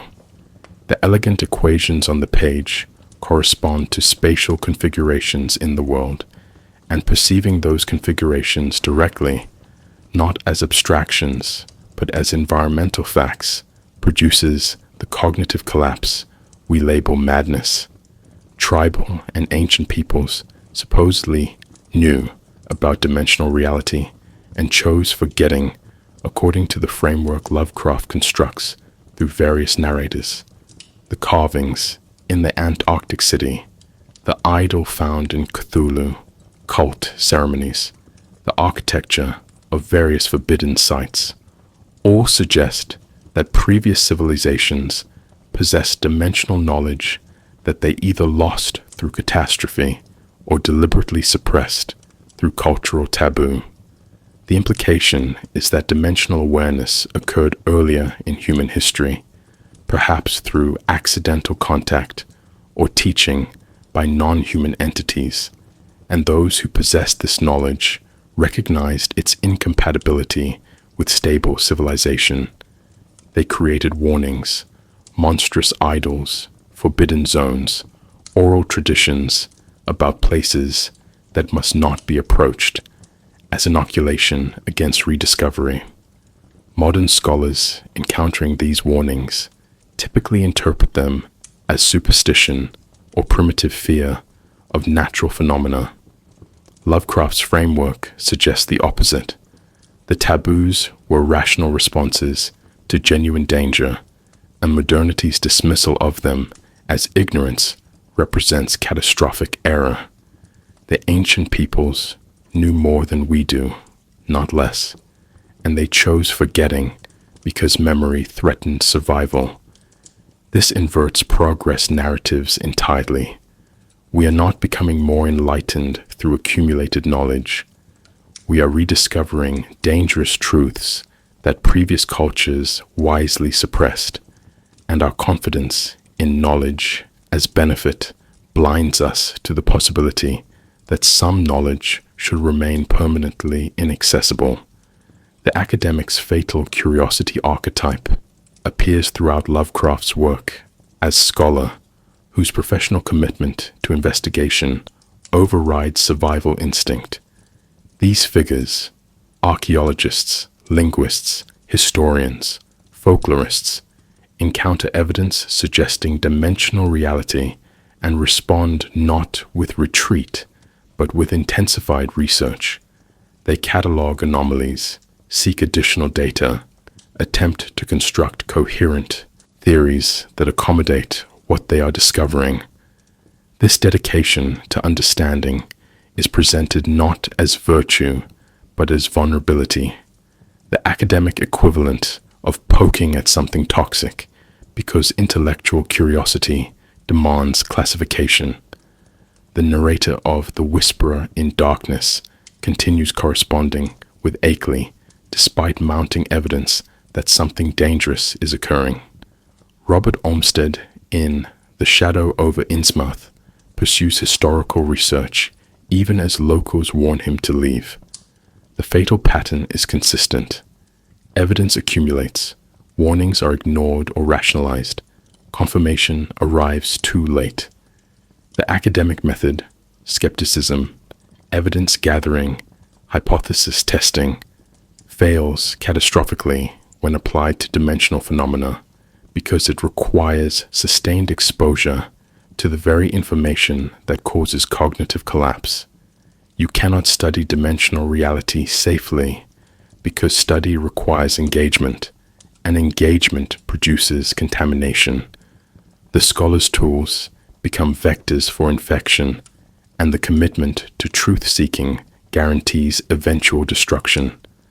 Dimensional knowledge operates as infectious thought pattern, spreading through testimony, text, and observation in ways that mirror epidemiological models. Once you have encountered detailed account of dimensional reality, whether through reading forbidden text, hearing survivors' testimony, or witnessing dimensional intrusion directly, that information begins restructuring your perceptual framework. You notice architectural anomalies you previously overlooked. You find yourself troubled by certain angles. Dreams take on qualities of spatial transit rather than psychological processing. The infection is not supernatural curse, but cognitive contamination. Exposure to dimensional information activates pattern recognition capabilities that then continue operating autonomously, perceiving dimensional structures in environments you previously navigated without disturbance. Lovecraft's texts frequently feature characters who wish they could unlearn what they now know, who actively attempt to suppress or forget dimensional awareness, but the knowledge persists despite these efforts. It has become part of how they perceive, not merely what they know. This suggests that consciousness is more vulnerable than we typically assume, that exposure to certain categories of information can permanently alter perceptual processing in ways that cannot be reversed through will or therapy. The dimensional framework, once installed in your cognition, continues operating whether you endorse it or not. The philosophical problem of whether truth itself can be harmful receives its starkest expression in Lovecraft's dimensional cosmology. Western philosophical tradition generally assumes truth is goal worth pursuing regardless of consequences, that knowledge represents human flourishing, that ignorance is privation requiring remedy. Lovecraft's framework challenges these assumptions by presenting truths that are accurate, verifiable, and devastating. The dimensions exist. The entities are real. The geometries are actual. Knowing these facts does not liberate or enlighten. It destroys. This creates impossible choice for characters who have begun perceiving dimensional reality, pursue confirmation, and face certain madness, or suppress inquiry and live with uncertainty. Neither option is satisfactory. The horror is not that we might be deceived, but that truth might be intolerable, that reality might be structured in ways consciousness cannot accommodate without collapse. If some truths are genuinely harmful, not because they are false, but because they are accurate, then the entire epistemological project of pursuing knowledge becomes suspect. We must ask ourselves, what if the cosmos contains information that should never be known? What if ignorance is not obstacle to flourishing, but condition for survival? Lovecraft offers no resolution to this problem, leaving readers suspended in the same impossible position as his characters. Merge represents ultimate epistemological threat because it renders reality itself negotiable, dissolving the stable framework required for knowledge claims to have meaning. When two-dimensional systems begin occupying same space, the physical laws, geometric principles, and categorical distinctions that allow coherent knowledge become contradictory. Is an object here or there when here and there correspond to locations in different dimensional frameworks? Does causality operate forward or backward when temporal dimension becomes multiply organized? Can matter maintain integrity when subject to incompatible physical constants simultaneously? Merge does not simply present difficult questions. It dissolves the conditions under which questions can be asked and answered coherently. Lovecraft's characters who witness early stages of dimensional merger report that reality becomes fluid, that solid objects phase in and out of solidity, that spatial relationships refuse to stabilize. This is not hallucination, but accurate perception of space, attempting to accommodate incompatible organizational principles. The epistemological threat is absolute. If dimensional merger proceeds, there will be no stable reality about which to have knowledge, no consistent framework within which consciousness can operate, no categorical distinctions through which experience can be organized. Truth itself requires stable reality as precondition. Dimensional merger threatens to eliminate that precondition, leaving consciousness in space where nothing can be definitively known because nothing remains definitively stable. And according to the logic Lovecraft constructed, this merger may already be underway in certain locations, certain angles, certain moments when you perceive something that should not be possible and realize, too late, that you have witnessed dimensional boundaries beginning to fail. The White Ship, 1919, represents Lovecraft's earliest sustained exploration of dimensional travel through dream, though it remains more poetic than the systematic cosmology he would later develop. The narrator recounts boarding a mysterious white ship that sails beyond known waters into realms of impossible beauty and ultimate horror. The journey takes him through waters that reflect unfamiliar constellations, past cities that exist in no earthly geography, toward the ultimate destination of Cathuria, where perfection supposedly dwells.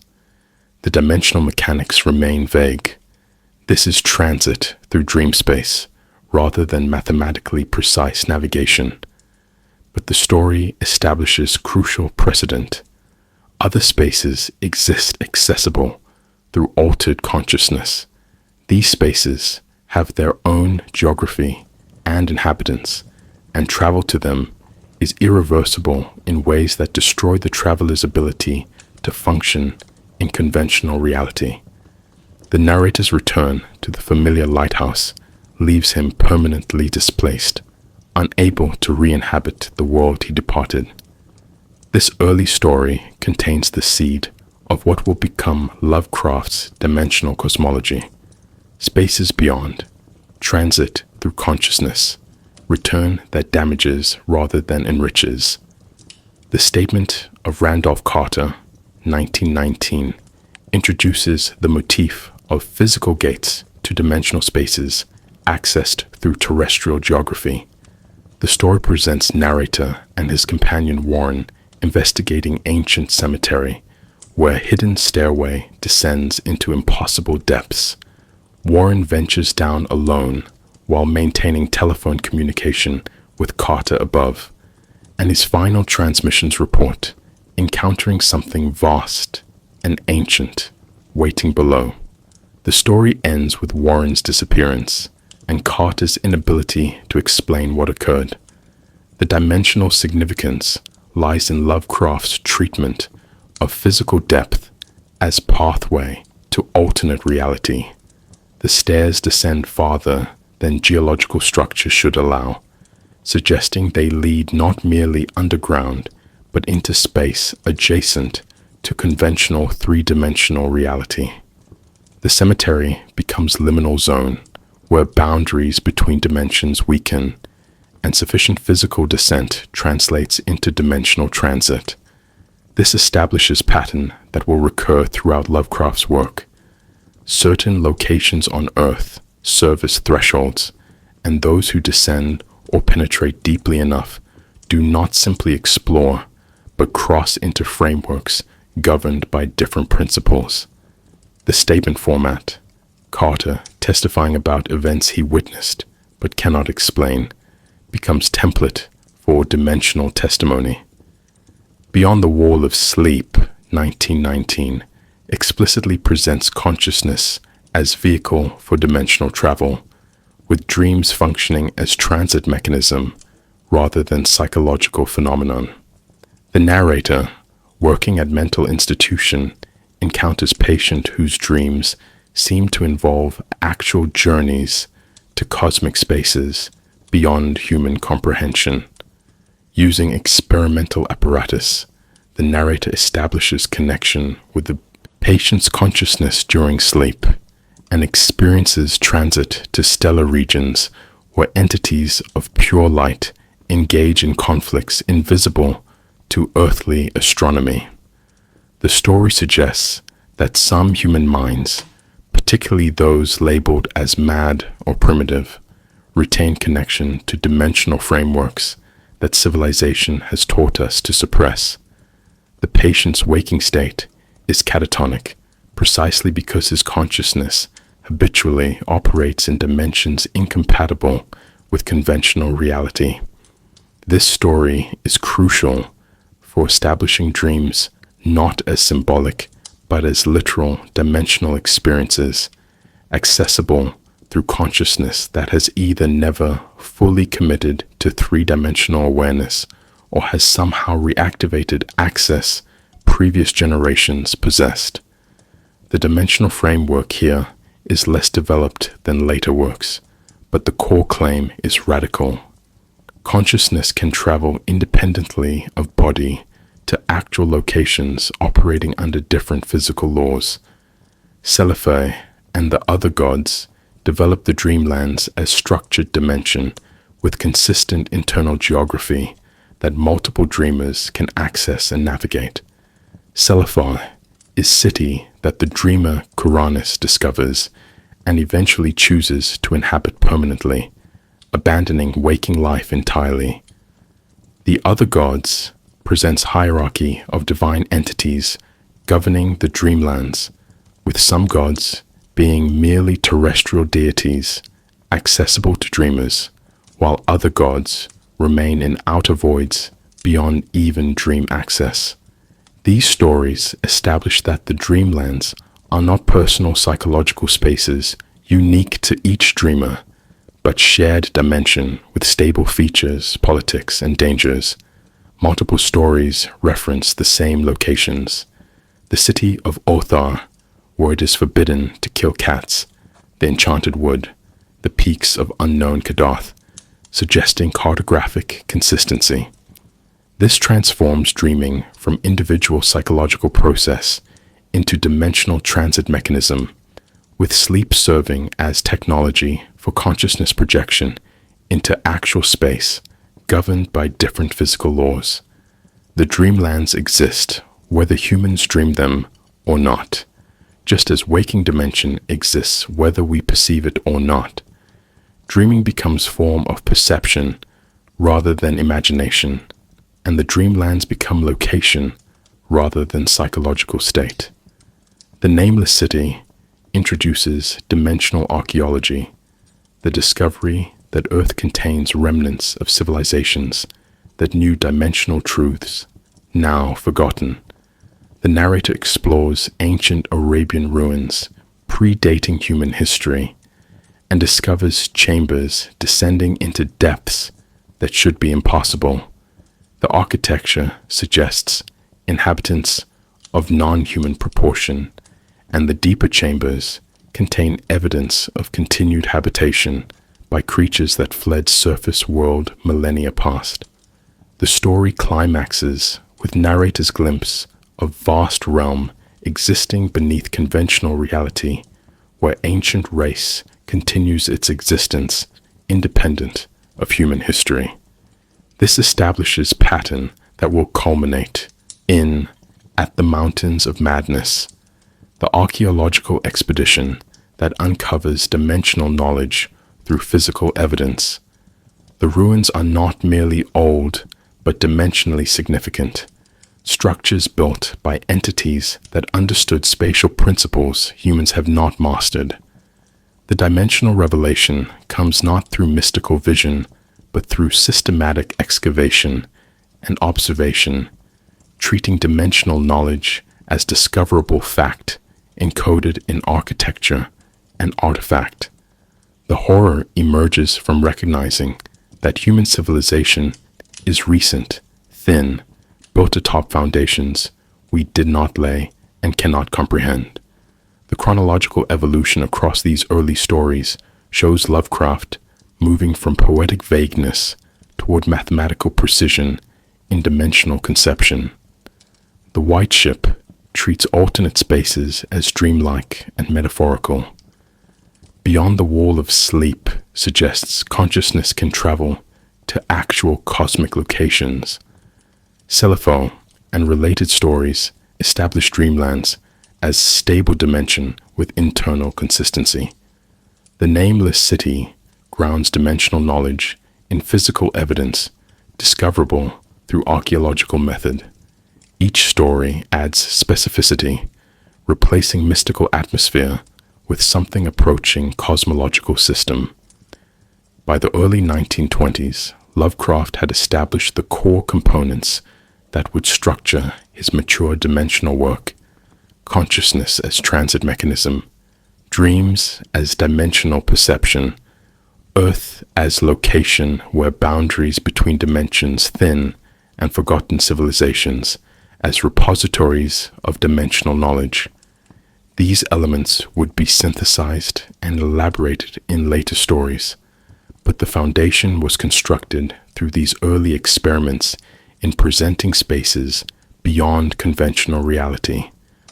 The intertextual connections become crucial for establishing dimensional framework as unified cosmology rather than disconnected story elements. Randolph Carter appears across multiple stories as character who repeatedly crosses dimensional boundaries. The Dreamlands geography remains consistent across different narratives. References to forbidden texts appear in various stories, creating impression of shared knowledge. Base characters can consult. Entities mentioned peripherally in one story become central to another. This consistency is not accidental, but deliberate myth building, creating sense that Lovecraft stories document different aspects of single underlying dimensional reality. The texts reference each other, validate each other's claims, and accumulate detail that gives the dimensional cosmology weight and texture.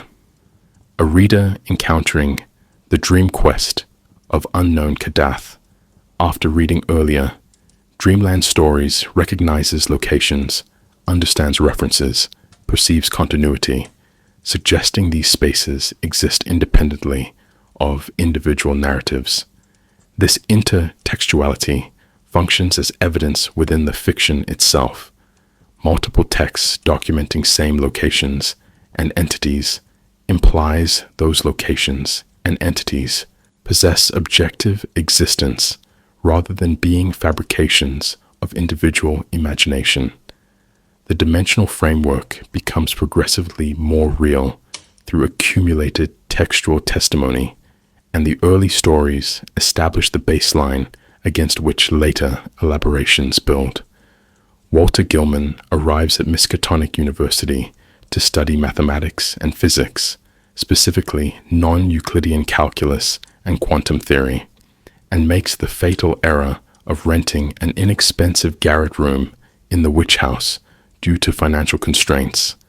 The room had previously been occupied by Kezia Mason, a woman tried for witchcraft in the 17th century who supposedly escaped her cell by vanishing through the walls. Gilman's mathematical training allows him to perceive what previous tenants could not.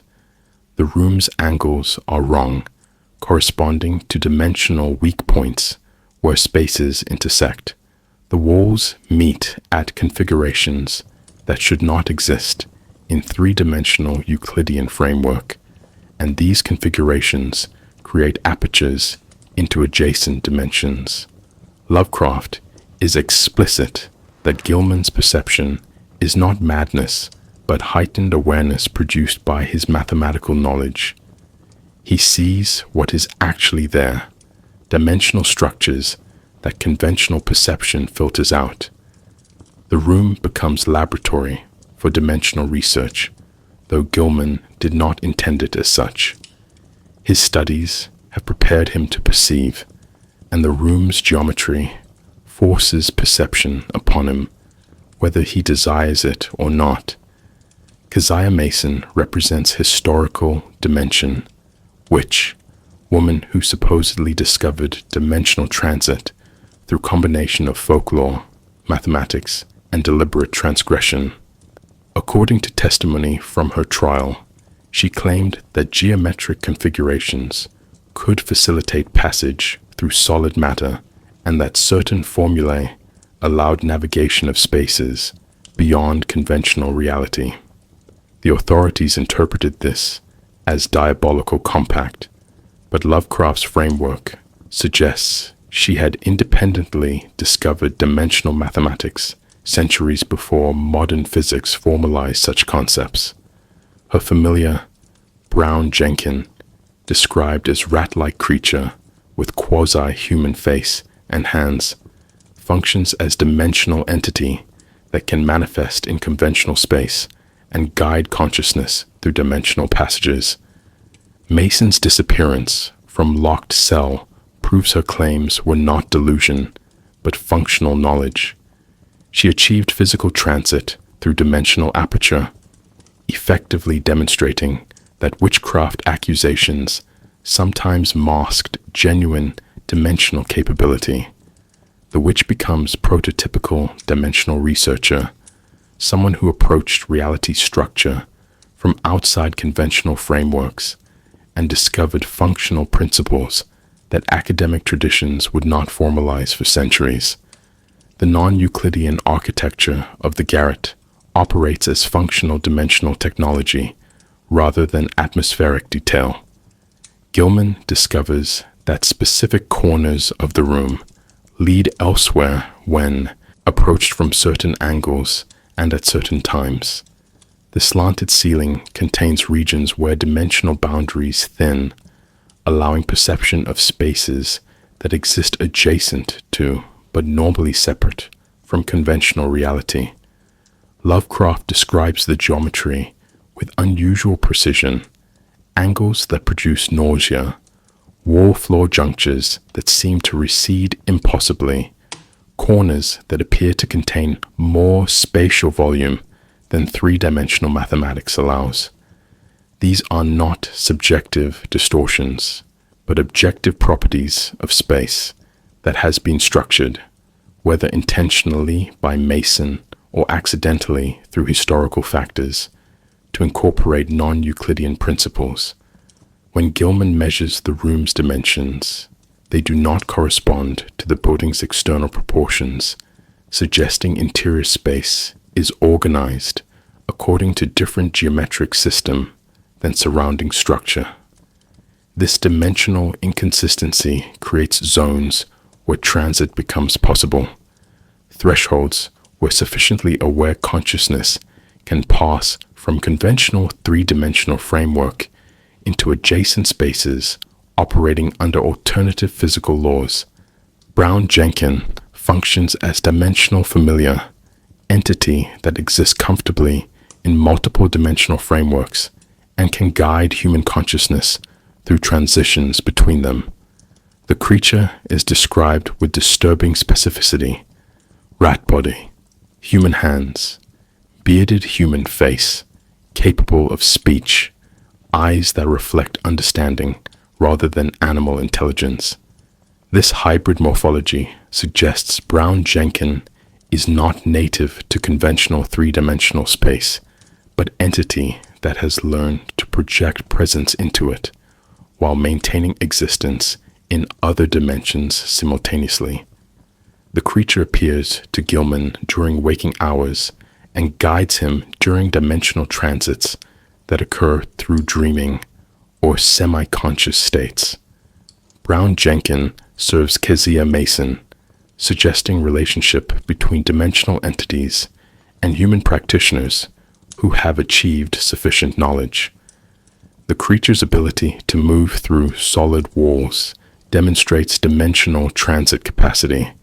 It does not pass through matter, but navigates around it by briefly shifting into dimensional framework where that matter does not constitute obstacle. The familiar represents what human practitioners might aspire to but cannot fully achieve: native comfort in multiple dimensional contexts, ability to transit at will rather than through special conditions, physical form adapted to operate under incompatible physical laws simultaneously. The child sacrifice scene represents most explicit intersection of dimensional mathematics and ritual practice in Lovecraft's work. Keziah Mason and Brown Jenkins require specific victim at specific time and location to facilitate dimensional operation that serves their purposes. The victim must be taken to dimensional space, where the sacrifice's death will create conditions favorable to weakening barriers between dimensions. Gilman is compelled to participate through dimensional influence Mason exerts on his consciousness during sleep states when his defenses are lowered. The ritual combines occult elements, pentagram, chanting, specific timing, with geometric precision about location and dimensional alignment.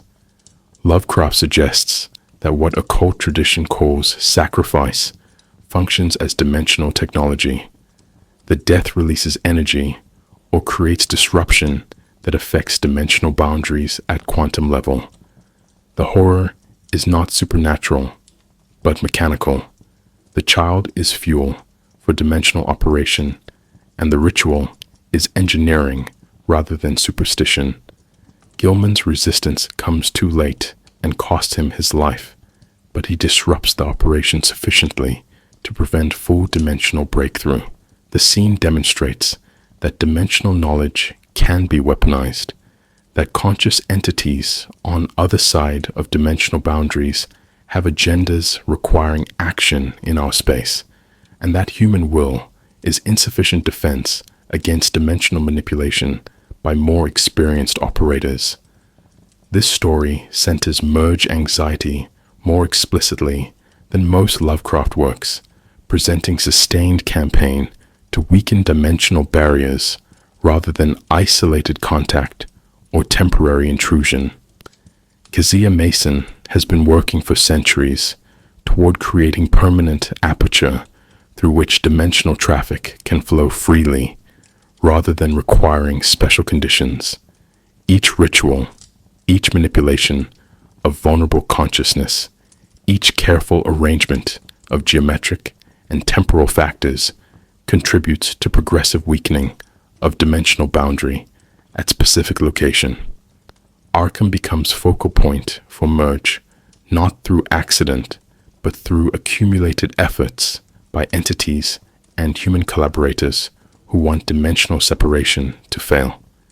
The Witch House serves as dimensional beachhead, location where boundaries have been deliberately damaged through repeated transgression. Gilman's presence as mathematically sophisticated consciousness provides opportunity for accelerating process. Mason can use his knowledge and perceptual capability to achieve transitions she could not accomplish alone.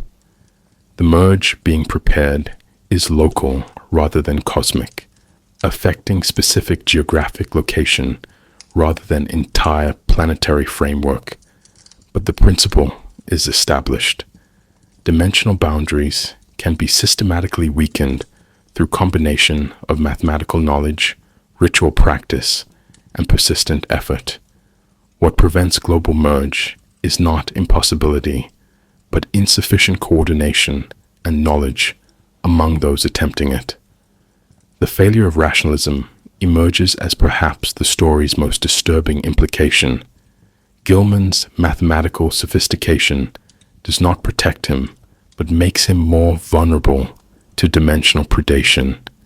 He enters the situation believing that scientific understanding provides immunity to superstition, that knowledge functions as defense against forces previous generations misunderstood. Instead, his mathematical knowledge opens his perception to dimensional structures that ignorance would have filtered out. The equations he studies describe actual spatial properties, and understanding them activates perceptual capabilities that reveal those properties in environment. His rationalism leads directly to catastrophe because rationalism insists on investigating, measuring, seeking explanation. Gilman cannot simply flee the witch house and forget what he has perceived. His scientific training compels him to understand, and understanding requires engagement with precisely the dimensional phenomena that are destroying his sanity and life. The story suggests that pre-modern peoples who responded to certain locations with taboo and avoidance were responding more rationally than modern investigators who approach everything as potential object of knowledge. Mathematics is not neutral tool, but dangerous catalyst, equations that reveal more than consciousness can survive knowing. The scientist becomes victim not despite his knowledge, but because of it, and the math that should have been safely theoretical turns out to describe environmental conditions that can kill you. The narrative opens with Nathaniel Peaslee, professor of political economy at Miskatonic University, experiencing sudden personality transformation in 1908 that lasts 5 years before his original consciousness mysteriously returns in 1913. During the intervening period, Peaslee's body was inhabited by consciousness from vastly distant temporal dimension, while Peaslee's own awareness occupied that entity's body in Earth's remote past. The great race of Yith had perfected mind projection across temporal dimension, sending consciousness backward and forward through time to inhabit bodies of various species, effectively achieving immortality through temporal body hopping. Their original species faced extinction, so they projected forward into cone-shaped bodies on Earth during Paleozoic era, and when that civilization faced threat, they projected again into bodies in Earth's far future. Peaslee's experience represents one data point in massive archive-building operation conducted across millions of years. The Yithians' motivation is preservation of knowledge. They construct libraries containing information from all temporal periods they can access, creating a repository that exists outside normal chronological flow. This concept transforms time from unidirectional progression into navigable dimension equivalent to spatial dimensions. The mind-swapping mechanism operates as dimensional technology rather than mystical transportation, governed by discoverable principles that sufficiently advanced civilization can master and systematize. The great race developed apparatus that projects consciousness along temporal axis while maintaining bidirectional connection. The swapped minds can access each other's memories partially, creating strange double awareness. Peaslee, during his 5-year absence, pursued learning with inhuman focus, studying Earth's 20th century knowledge, while his behavior appeared alien to observers. He spoke languages he should not know, exhibited mannerisms foreign to his character, and demonstrated cognitive patterns incompatible with human psychology. Upon his return to original consciousness, Peaslee retained fragmented memories of time spent in Yithian body, vast library halls, cone-shaped entities communicating through clicking appendages, knowledge that spanned geological epochs. These memories trouble him because they suggest his experience was not delusion, but actual temporal transit. The technology makes consciousness itself portable and time itself permeable, dissolving boundaries between past, present, and future that humans experience as absolute. Your mind right now might be native to your body, or might be visitor from unimaginable future, and you would have no certain method for determining which. The Australian Desert Expedition represents physical verification of dimensional experience that should have remained purely mental. Peaslee's fragmentary memories included architectural details of the Great Race's terrestrial city, and when expedition discovers matching ruins in Australian desert, it confirms that his temporal transit was objectively real rather than elaborate hallucination.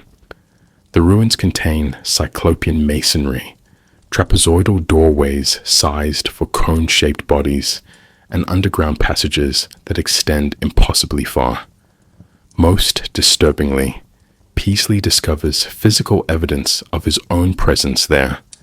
Manuscripts he wrote while inhabiting Yithian body, documenting 20th century history for the Great Race's archives. This proof dissolves all remaining skepticism. The dimensions are real, temporal transit occurred, and past is not gone, but remains as accessible location for consciousness, capable of navigating temporal dimension. The Australian discovery transforms dimensional horror from psychological to archaeological, producing evidence that can be photographed, measured, and published. You cannot dismiss dimensional reality as madness when ruins physically correspond to memories supposedly produced by insanity. The material world validates the impossible experience.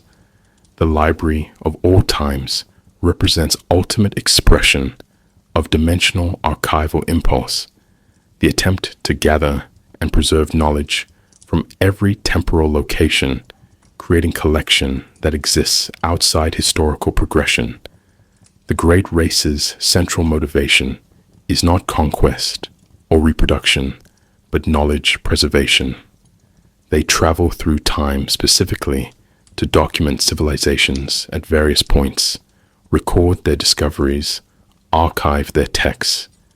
This produces library containing human knowledge from far future, alongside information from species that existed hundreds of millions of years before humanity evolved. The archive functions as dimensional fortress against entropy, even when civilizations perish and their records are destroyed in their native time periods. Copies persist in the Great Race's collection outside normal chronology. But this library contains something worse than ancient secrets. It contains definite knowledge of humanity's future, including our decline and extinction. The Yithians who visited 20th century Earth knew what would become of human civilization because they had already accessed time periods after our disappearance. They knew and did not tell, maintaining policy of non-interference. The library's existence means future is not potential but actual, already accessible to consciousness capable of temporal navigation, and the futures that await humanity are sufficiently grim that the Great Race found them worthy of documentary attention but not intervention. Peaslee's gradual realization follows classic pattern of dimensional awakening: initial skepticism, accumulating anomalous memories, documentation that cannot be explained conventionally, and finally, irrefutable physical evidence that forces acceptance of impossible truth. His psychological journey mirrors readers' progression through the text. We begin assuming psychological explanation will suffice: breakdown, delusion, dissociative episode. But Lovecraft systematically eliminates psychological interpretations, demonstrating that Peaslee's memories correspond to actual locations, entities, and architectural principles. The protagonist's resistance to truth makes his eventual acceptance more powerful. He does not want this to be real because recognition that the Great Race exists and operates across temporal dimension means everything humans assume about time is catastrophically wrong. Our sense that past is gone and future uncertain is illusion produced by perceptual limitation. All moments exist simultaneously, for consciousness capable of navigating temporal dimension, and our imprisonment in present moment is contingent condition rather than universal truth. Peaslee's acceptance that he genuinely inhabited alien body in Earth's Paleozoic past, while alien consciousness operated his 20th century body, requires abandoning foundational assumptions about selfhood, time, and consciousness. The realization is not liberating, but devastating. Cyclopean architecture functions as dimensional proof throughout the story, providing evidence that entities with fundamentally different spatial requirements and engineering capabilities inhabited Earth when no terrestrial species possessed such capacity. The ruins contain trapezoidal doorways, sized for cone-shaped bodies, corridors whose proportions suggest non-human movement patterns, and underground complexes extending with precision that argues against natural formation. The masonry itself demonstrates knowledge beyond contemporary human civilization, blocks fitted with such precision that no seam can be detected, materials that resist geological time's erosive effects, structural engineering that supports massive weight across millions of years. This architecture is not ornamental, but functional, designed for entities whose physical requirements differed radically from terrestrial life. The discovery proves that Earth has been occupied by dimensional travelers who established major civilization here, thrived for eons, and departed or perished, leaving ruins that contradict every assumption about who has inhabited this planet and when. The stones testify that consciousness from other temporal dimensions can physically manifest here, build extensively, and operate for periods that dwarf human history. Architecture becomes temporal dimensional testimony that cannot be dismissed as folklore or misinterpretation. The shadow operates as dimensional trace, the residue left by consciousness that has temporarily inhabited foreign body or space, manifesting as persistent sense of displacement and partial memory. Peaslee experiences shadow throughout his post-recovery life, the feeling that he exists in wrong body, that portions of his memory belong elsewhere, that his consciousness retains impressions of experiences his biography should not contain. The shadow is not merely psychological aftermath, but dimensional contamination that persists after the transit event concludes. His consciousness retains structural alterations produced by time spent operating in Githian body under Paleozoic conditions, and these alterations cannot be completely erased by return to native temporal location. The shadow represents permanent consequence of dimensional travel. You cannot return unchanged because the journey restructures consciousness at foundational level. Peaslee, after Australia, is not the same person who experienced amnesia in 1908, not even the same as the person who recovered in 1913. Each dimensional transit adds layers of displacement, foreign memories, alternate perspectives that cannot be fully integrated into coherent selfhood. You become archaeological site yourself, consciousness containing traces of multiple temporal locations and foreign frameworks, never fully inhabiting any single dimensional context again. The shadow follows you because you have become shadow, partially detached from dimensional framework you thought constituted your reality. August Derleth's systematizing efforts after Lovecraft's death in 1937 represent controversial intervention in dimensional cosmology that many scholars view as simultaneously helpful and reductive. Derleth organized the entities into hierarchical structure with clear alignments, elder gods representing benevolent cosmic order versus malevolent old ones seeking chaos and destruction. He assigned elemental associations, creating taxonomies that positioned Cthulhu as water-affiliated, Hastur as air-affiliated, and so forth. This systematization made the mythology more accessible for role-playing games and popular culture, but arguably violated Lovecraft's core principle that the cosmos is not morally organized and entities are not evil but indifferent. Derleth's framework imposed theological structure onto what Lovecraft intended as materialist cosmic horror. The dimensions in Derleth's elaborations became more like traditional afterlife realms, with moral valences rather than spaces operating under alien physics. His additions, particularly the Hastur mythology and various servitor races, demonstrated creative engagement, but shifted dimensional horror toward more conventional good versus evil narrative. The question remains unresolved in Lovecraft scholarship. Did Derleth preserve mythology that might otherwise have faded into obscurity, or did he fundamentally misunderstand and corrupt cosmology, whose power derived from its moral neutrality and systematic incompleteness? Robert Bloch's contributions through the Ludwig Prynne material and other stories expanded dimensional framework while maintaining closer alignment with Lovecraft's philosophical pessimism.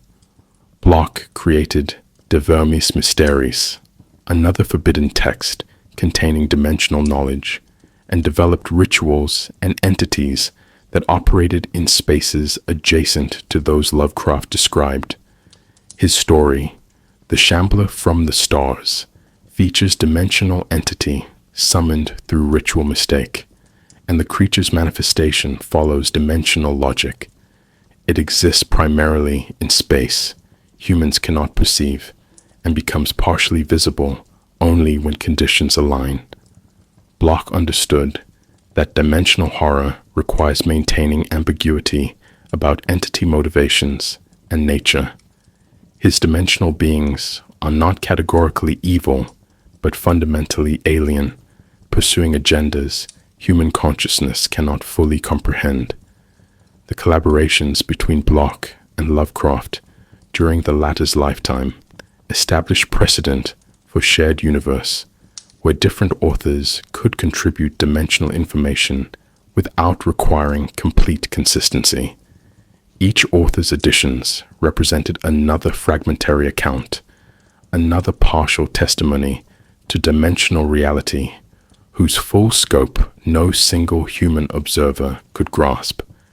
This collaborative approach to myth building proved generative, allowing the cosmology to expand while maintaining atmosphere of uncertainty and incompleteness. The Hastur mythology represents a particularly complex case of collaborative expansion, drawing on Ambrose Bierce and Robert Chambers before being incorporated into Lovecraft's dimensional framework. Chambers' The King in Yellow, 1895, presented Hastur as place and king in yellow as entity associated with it, using play within story that drives readers mad as central device. Lovecraft mentioned Hastur briefly in Letters and Stories, but Derleth developed it extensively as Great Old One associated with air and opposed to water-affiliated Cthulhu. Later writers, including Ramsey Campbell and others, continued elaborating Hastur's dimensional properties. The city of Carcosa existing in Twilight Dimension, adjacent to ours, accessible through artistic works that function as dimensional portals. The king in Yellow as Herald or Avatar, facilitating dimensional contact. This mythology demonstrates how dimensional framework allows infinite expansion through accumulated contradiction. Different texts present Hastur differently: location, entity, force, and these contradictions enhance rather than undermine believability. Real mythologies are inconsistent across sources.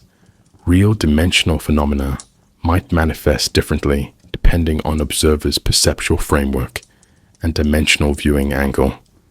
The Hasta material shows collaborative myth-building at work, with successive generations of writers adding layers that remain compatible through strategic vagueness about fundamental ontology.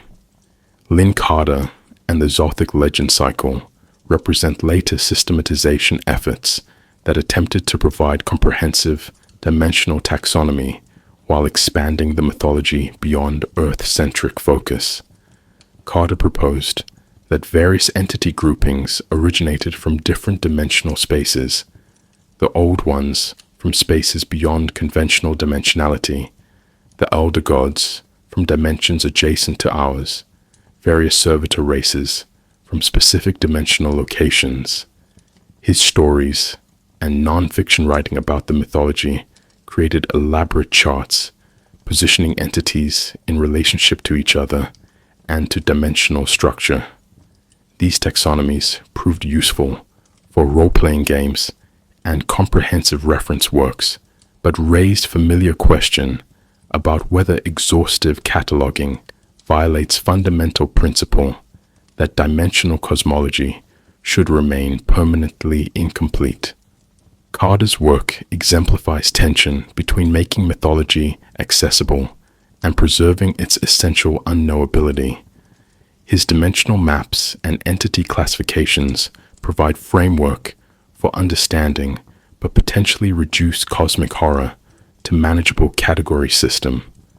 The horror is supposed to exceed categorization, yet categories make shared universe more navigable for readers and writers entering the material.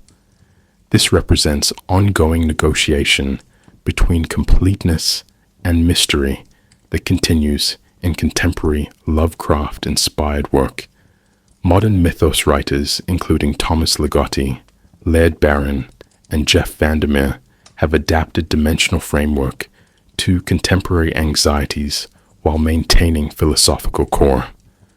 Ligotti's The Medusa and the Shadow at the Bottom of the World present dimensions as ontological wounds where reality's fictional nature becomes apparent. His cosmic horror merges with philosophical anti-natalism, suggesting that consciousness itself is dimensional trap and existence is horror we cannot escape. Barron's stories feature dimensional decay and ecological invasion, with Old Leech and other entities representing dimensional contamination spreading through biological vectors. His work updates Lovecraft through contemporary environmental horror, treating dimensional intrusion as invasive species problem operating at cosmic scale. Vandermeer's Annihilation and subsequent Southern Reach novels present Area X as location where a dimensional merger is actively occurring, creating zone where Earth's biology and physics are being rewritten by intrusion from elsewhere. These contemporary approaches demonstrate dimensional frameworks' adaptability to new concerns: existential philosophy, ecological collapse, biotechnology, while retaining core insight that reality is unstable and consciousness is vulnerable to transformation by forces it cannot control or comprehend. Laird Barron's dimensional decay represents particularly important evolution of the framework, treating dimensional boundaries not as fixed barriers that might be breached, but as deteriorating structures already failing. His stories suggest that dimensional stability is temporary condition maintained by forces or circumstances now eroding. The Old Leech entity in his work functions as dimensional fungus, spreading through biological and cognitive infection, colonizing consciousnesses and bodies as bridgehead for larger dimensional intrusion. Barron's Alaska and Pacific Northwest settings emphasize frontier spaces where dimensional boundaries were always thinner and civilization's protective illusions are stripped away. His characters encounter dimensional decay as environmental condition rather than isolated event. The world is slowly becoming elsewhere. Familiar spaces are acquiring alien properties, and human consciousness is being prepared through gradual exposure for transformation into something no longer recognizably human. This represents shift from Lovecraft's model, where dimensional contact was exceptional event requiring special conditions. In Barron's cosmology, dimensional merger is ongoing process, and the question is not whether it will occur, but how rapidly and whether anything recognizably human will persist through transition. The horror becomes ecological and inevitable rather than exceptional and potentially preventable. China Miéville's materialist dimensions adapt Lovecraft's framework through explicitly political and economic lens, treating dimensional spaces as territories subject to colonial exploitation, labor extraction, and ideological struggle. His novel, The City and the City, presents overlapping cities occupying same physical space, but separated by cognitive perceptual boundary that citizens must maintain through trained unseeing. Embassy Town features dimension accessible through language that restructures reality when spoken by dual consciousness speakers. These approaches maintain dimensional framework while insisting that cosmic horror is not separate from political horror. The indifference of the cosmos mirrors indifference of capital, and dimensional invasion operates through structures of colonialism and extraction. Miéville rejects Lovecraft's racial and cultural conservatism while preserving insight that reality is more plastic than everyday perception suggests, and that consciousness can be colonized or transformed by forces operating at scales beyond individual resistance. His work demonstrates that dimensional cosmology can be adapted to critique rather than reinforce conservative anxiety about change and difference. The dimensions remain genuinely alien and potentially destructive, but the horror becomes entangled with recognizable forms of violence and exploitation rather than presented as purely transcendent cosmic indifference. Contemporary writers' maintenance of dimensional dread while updating cultural context demonstrates the framework's resilience and adaptability. The core insight that human reality is contingent, dimensional boundaries are negotiable, and consciousness is vulnerable to restructuring by contact with spaces operating under different principles, translates across changing historical moments and philosophical concerns. Whether approached through existential philosophy, ecological anxiety, political critique, or technological transformation, the dimensional framework continues producing horror because it addresses permanent features of human condition, our perceptual limitation, our cognitive vulnerability, our inability to stabilize reality according to our preferences. Each generation finds new dimensions to fear, new ways of imagining how the familiar world might be penetrated or transformed by what lies adjacent to it. The mythology persists, not through faithful reproduction of Lovecraft's specific anxieties, but through adaptation of his dimensional framework to contemporary sources of dread. We recognize that we inhabit reality whose boundaries are more permeable than we wish, and that recognition, first systematically explored by Lovecraft through fictional cosmology, remains profoundly unsettling regardless of which specific dimension we imagine pressing against our own, waiting for conditions favorable to merger. The Necronomicon hoax represents perhaps the most successful fictional to real boundary crossing in modern literary history, with people continuously attempting to locate or create the grimoire Lovecraft invented entirely for narrative purposes.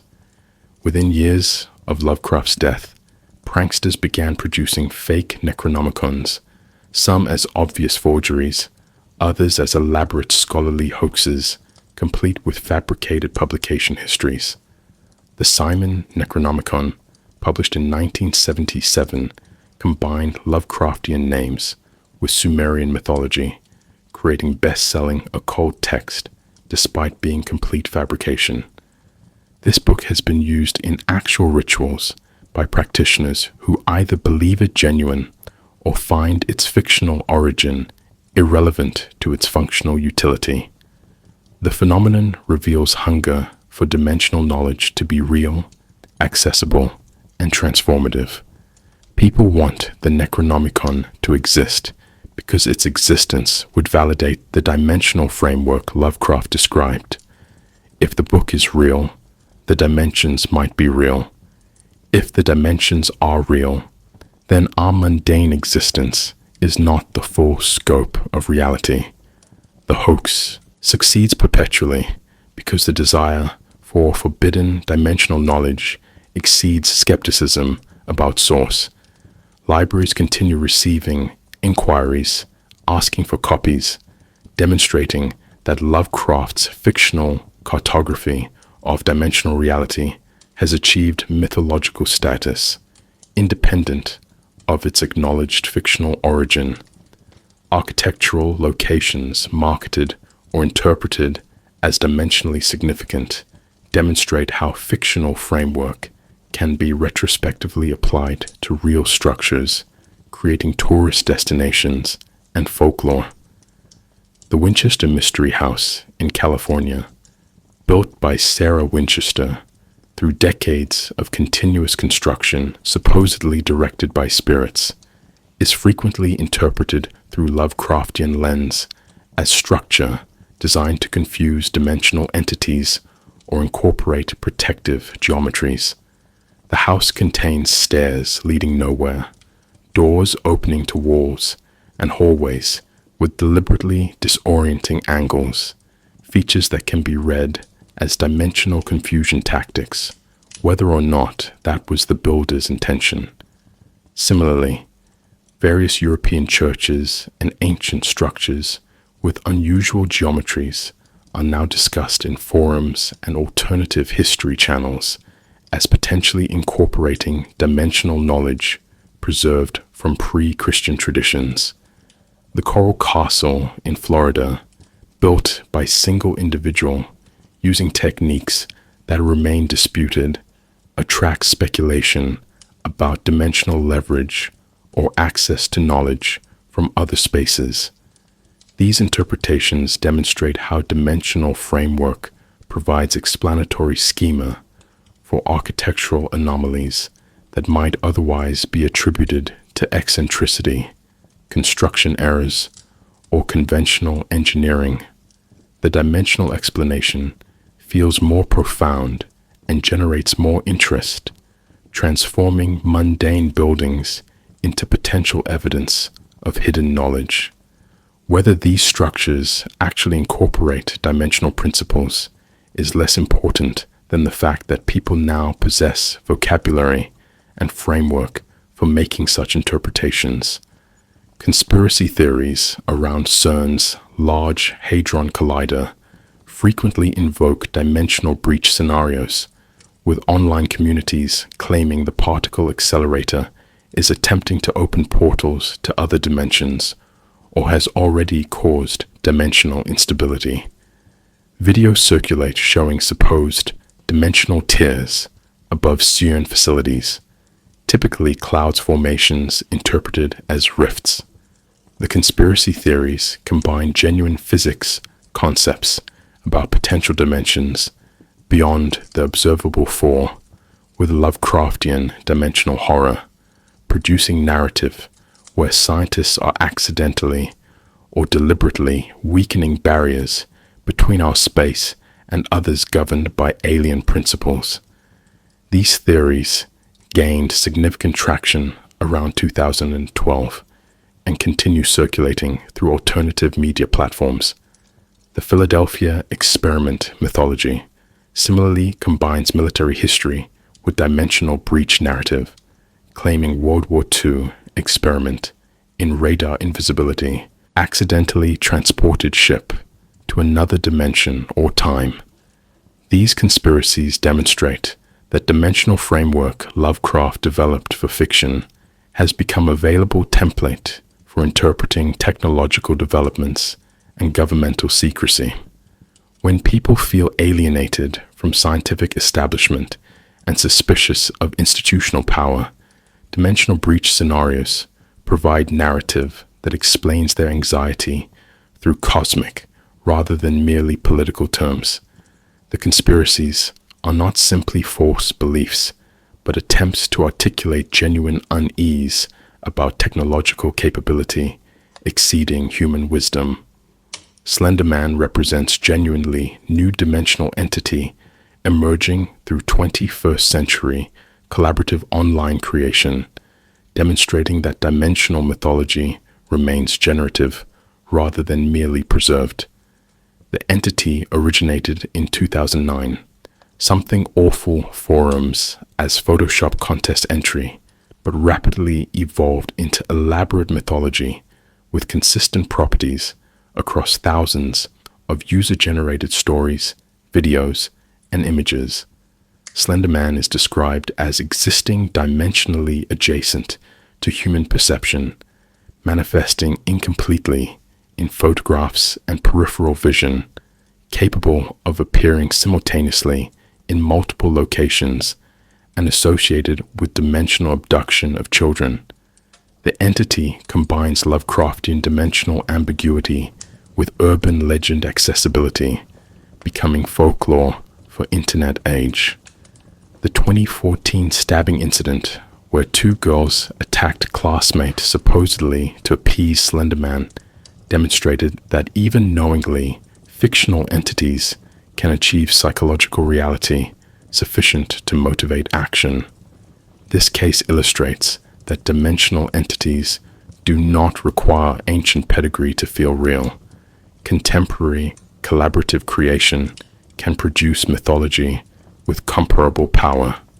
Slender Man's dimensional properties, the way it exists incompletely in our space, the impossibility of facing it directly, the association with liminal zones and forests where reality becomes uncertain, replicate Lovecraftian dimensional framework through modern creepypasta aesthetic. The entity proves that people continue creating dimensional beings because such entities address persistent anxieties about what might exist in perceptual gaps and cognitive blind spots. Backrooms and liminal space horror represent dimensional framework adapted to contemporary architectural and digital experience, presenting transitional spaces as potential dimensional zones. The backrooms originated in 2019 as concept of infinite office space existing behind or beneath normal reality, accessible through accidental no-clipping out of conventional space. The mythology describes multiple levels descending through increasingly alien and hostile environments, populated by entities that hunt humans who have fallen through. Liminal space photography, empty malls, hotel corridors, parking structures photographed without people, evokes dimensional unease through familiar architecture, rendered strange by absence and unusual lighting. These spaces feel wrong, not because they are fantastical, but because they are ordinary locations, presented in ways that suggest dimensional thinness. The aesthetic has exploded across YouTube, TikTok, and image boards, generating thousands of user contributions, elaborating the mythology. This represents dimensional horror adapted to generation that experiences much of life through screens and navigates both physical and digital spaces. The fear that you might accidentally exit consensus reality into endless backrooms mirrors anxiety about digital existence. The possibility that what we experience as stable environment is merely interface that could fail, revealing something vast and hostile underneath. Contemporary dimensional horror is architectural but also digital, treating both built environment and virtual space as potentially unstable. Missing 411 cases and dimensional abduction theories apply Lovecraftian framework to real disappearances in wilderness areas, proposing that certain locations serve as dimensional weak points where people accidentally transit to other spaces. David Paulides' research documenting unusual disappearances in national parks has been interpreted by some as evidence of dimensional phenomena. People vanishing in areas they should not have reached, bodies found in locations previously searched, circumstances that defy conventional explanation. Online communities discuss whether specific geographic locations might be dimensional thin spots where boundaries weaken, allowing accidental or deliberate transit. These theories combine missing person mysteries with dimensional framework, treating wilderness as liminal zone where human reality becomes less stable. The appeal lies in providing explanation for genuinely disturbing unsolved cases while avoiding human predator scenarios. Dimensional abduction feels less personally threatening than human violence, while still acknowledging something terrible occurred. Whether these disappearances have dimensional causes is unprovable, but the theories demonstrate how dimensional framework has become available cultural resource for interpreting real anomalies. When conventional explanations feel inadequate, dimensional breach becomes plausible alternative narrative, and the framework Lovecraft created for fiction now structures how people interpret actual events. The SCP Foundation's dimensional classification system represents most elaborate contemporary attempt to systematize dimensional entities and spaces while maintaining cosmic horror atmosphere. The collaborative fiction Wiki presents itself as documentation of Foundation containing anomalous objects, entities, and locations, with rigorous classification procedures and containment protocols. Many SCP entries feature dimensional properties, objects that connect to other spaces, entities that exist partially outside conventional dimensions, locations where physical laws differ. The Foundation's approach combines bureaucratic documentation style with cosmic horror, treating dimensional anomalies as manageable through sufficient procedure and containment. This represents both continuation of and departure from Lovecraftian tradition. The continuation: dimensional entities and spaces are real, require investigation, pose existential threats. The departure: they can be contained, categorized, and managed through institutional competence.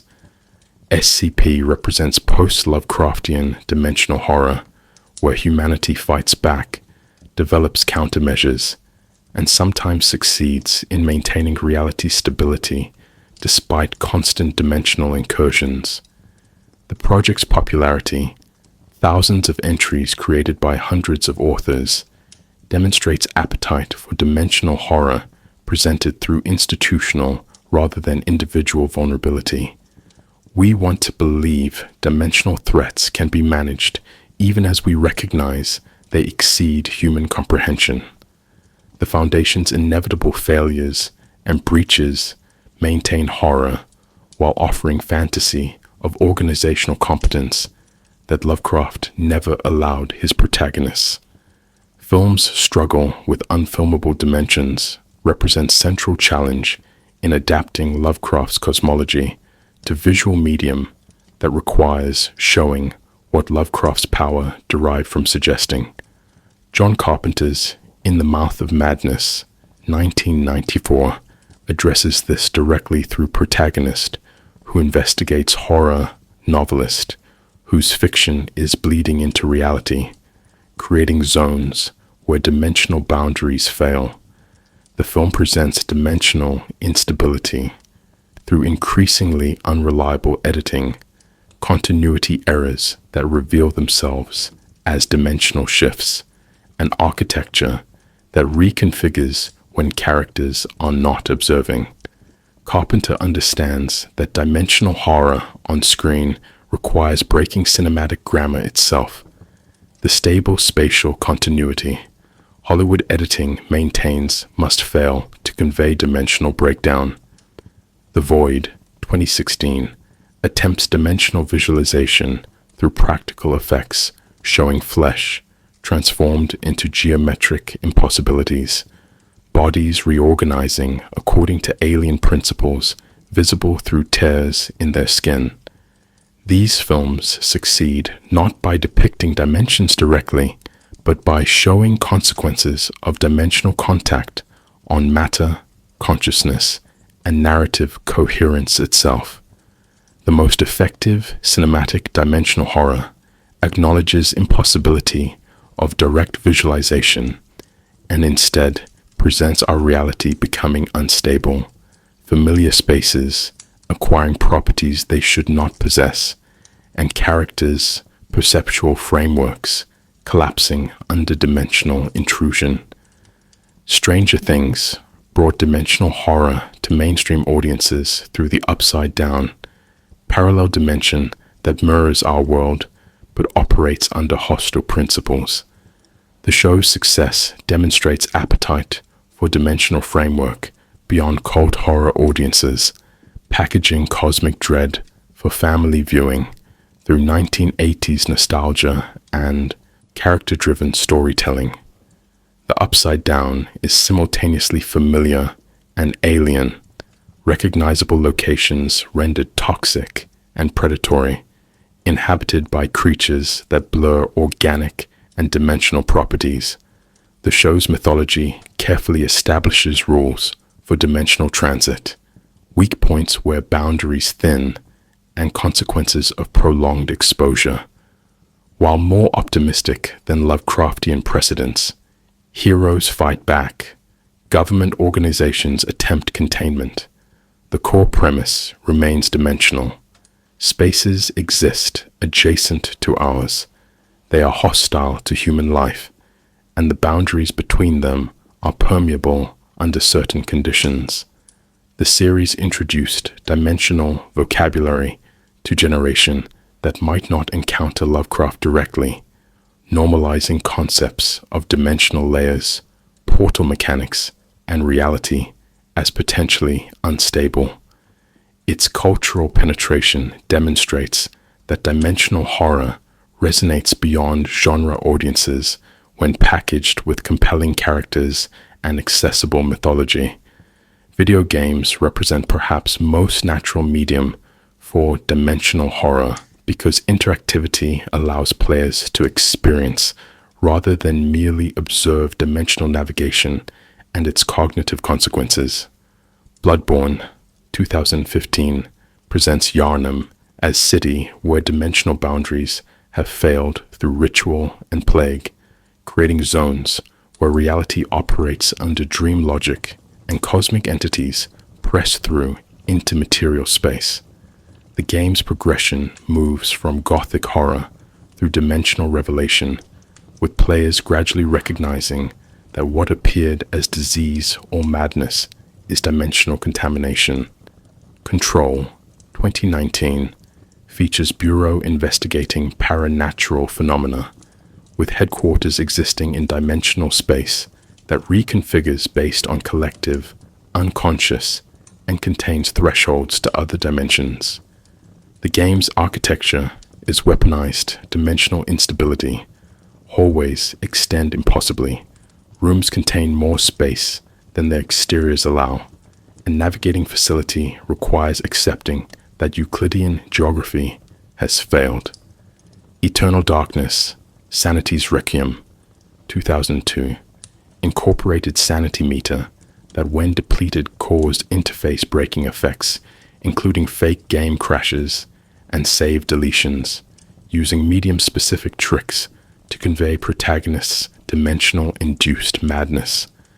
These games succeed because dimensional navigation becomes gameplay mechanic rather than narrative device, making players experience disorientation and cognitive strain rather than simply reading about characters experiencing them.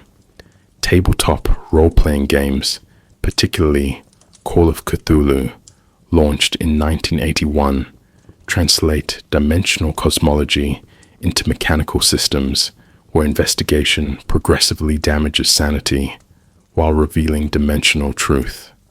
The game's central tension: players must investigate to progress, but investigation causes madness, perfectly captures Lovecraft's epistemological horror. Characters gain knowledge at cost of stability, and sufficient dimensional exposure produces permanent psychological damage represented through mechanical penalties. The system makes explicit what fiction only suggests. Dimensional knowledge operates as cognitive contamination that progressively erodes capacity for normal functioning. Later RPGs, including Trail of Cthulhu and Delta Green, adapt framework for different playstyles, but maintain core principle that dimensional investigation is inherently destructive to investigators. These games have introduced thousands of players to dimensional cosmology through participatory experience rather than passive consumption, creating communities that collaboratively elaborate mythological details and share campaign experiences. The mechanical translation of dimensional horror into dice rolls and sanity points might seem reductive, but actually clarifies the philosophical stakes. You are trading mental stability for knowledge, and the trade becomes progressively worse as you learn more. Music adaptations of dimensional cosmology range from atmospheric soundscapes to explicitly narrative concept albums interpreting specific Lovecraftian texts. Portal's Ion 2018 uses death metal instrumentation to convey dimensional chaos through dissonant guitars, atonal rhythms, and vocals suggesting consciousness fragmenting under cosmic awareness. The album eschews traditional song structures for compositions that collapse and reconstruct according to alien logic, making dimensional breakdown audible.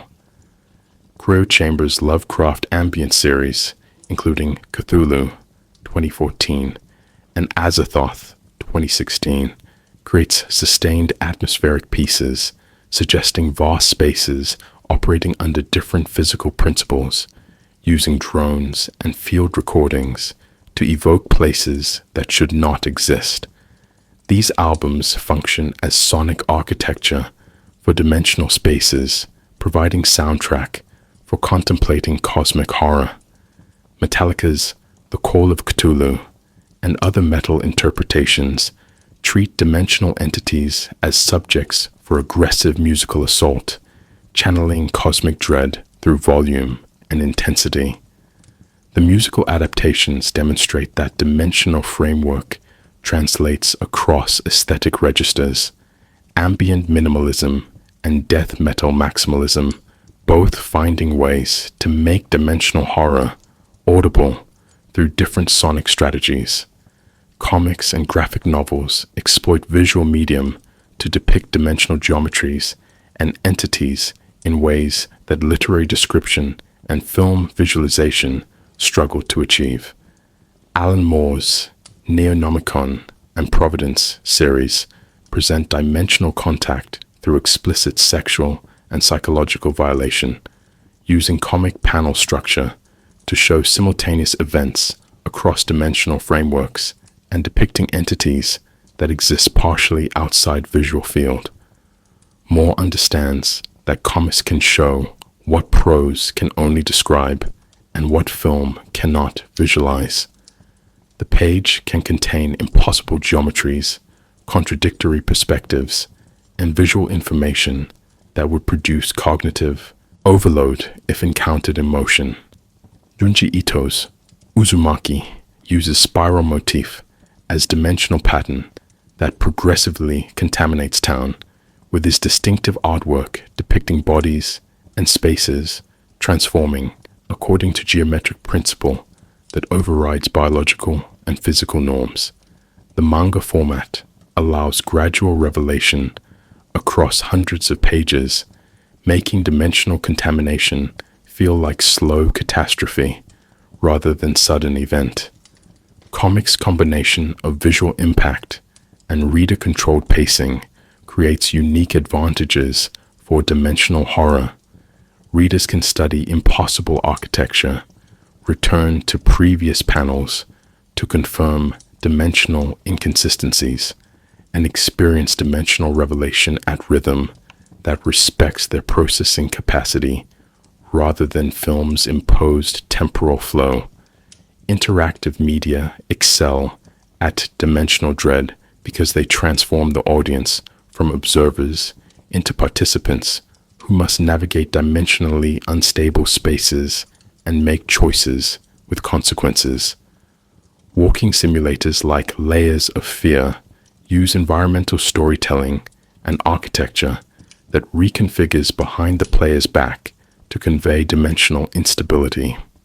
Horror games, including Silent Hill series, present towns existing in multiple dimensional states simultaneously, with transitions between dimensions occurring through rust, decay, and sirens that signal reality shift. These games make dimensional navigation into a gameplay challenge. Players must recognize when dimensional boundaries are weakening, identify safe routes through shifting architecture, and manage resources while the environment itself becomes hostile. The interactivity creates investment impossible in passive media. When you choose to open a dimensional portal or read forbidden text in game, the consequences feel partially your responsibility. When architecture you are navigating shifts and traps you in impossible space, the disorientation is visceral rather than merely described. Video games have become primary venues for new audiences encountering dimensional horror because the medium's affordances, exploration, consequence, spatial navigation, resource management under pressure, align perfectly with dimensional cosmology's requirements. We must recognize that dimensional horror has found its most effective contemporary expression not in literature or film, but in interactive digital spaces where players experience dimensional breakdown rather than simply consuming narratives about it. Philosophical horror, as articulated by Eugene Thacker in his In the Dust of This Planet trilogy, represents academic appropriation of Lovecraftian dimensional framework for rigorous ontological inquiry. Thacker coins cosmic pessimism to describe philosophical tradition, recognizing that world is fundamentally indifferent to human existence and might be structured in ways that preclude meaning or purpose. He draws explicitly on Lovecraft's dimensional cosmology as a literary expression of philosophical horror, the recognition that reality exceeds human categories, and that this excess is not transcendent or sublime, but nullifying. Thacker's work treats Lovecraft not as genre writer, but as philosopher who understood something contemporary theory struggles to articulate, that the world in itself remains inaccessible to human thought, and this inaccessibility is not temporary limitation, but permanent condition. His analysis positions dimensional horror as serious philosophical investigation rather than entertainment, arguing that Lovecraft's spaces beyond human perception literalize philosophical problems about thing in itself and limits of reason. Academic philosophy's embrace of Lovecraft through Thacker's work legitimizes treating cosmic horror as conceptual resource rather than merely cultural artifact.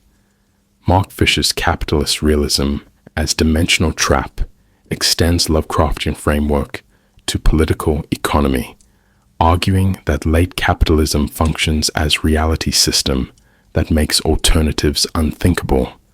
Fisher draws on Lovecraft extensively in his criticism, noting that cosmic horror's key insight that escape from current reality framework is impossible mirrors how capitalism presents itself as only viable system.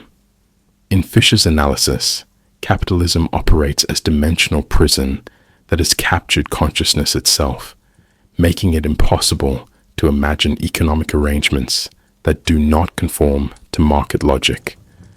The dimensional horror becomes political.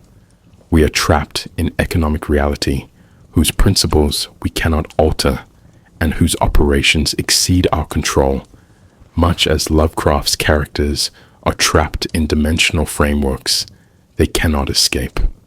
Fisher's concept of the weird as aesthetic category describes art that presents reality as fundamentally strange and negotiable, offering temporary relief from capitalist realism's dimensional imprisonment.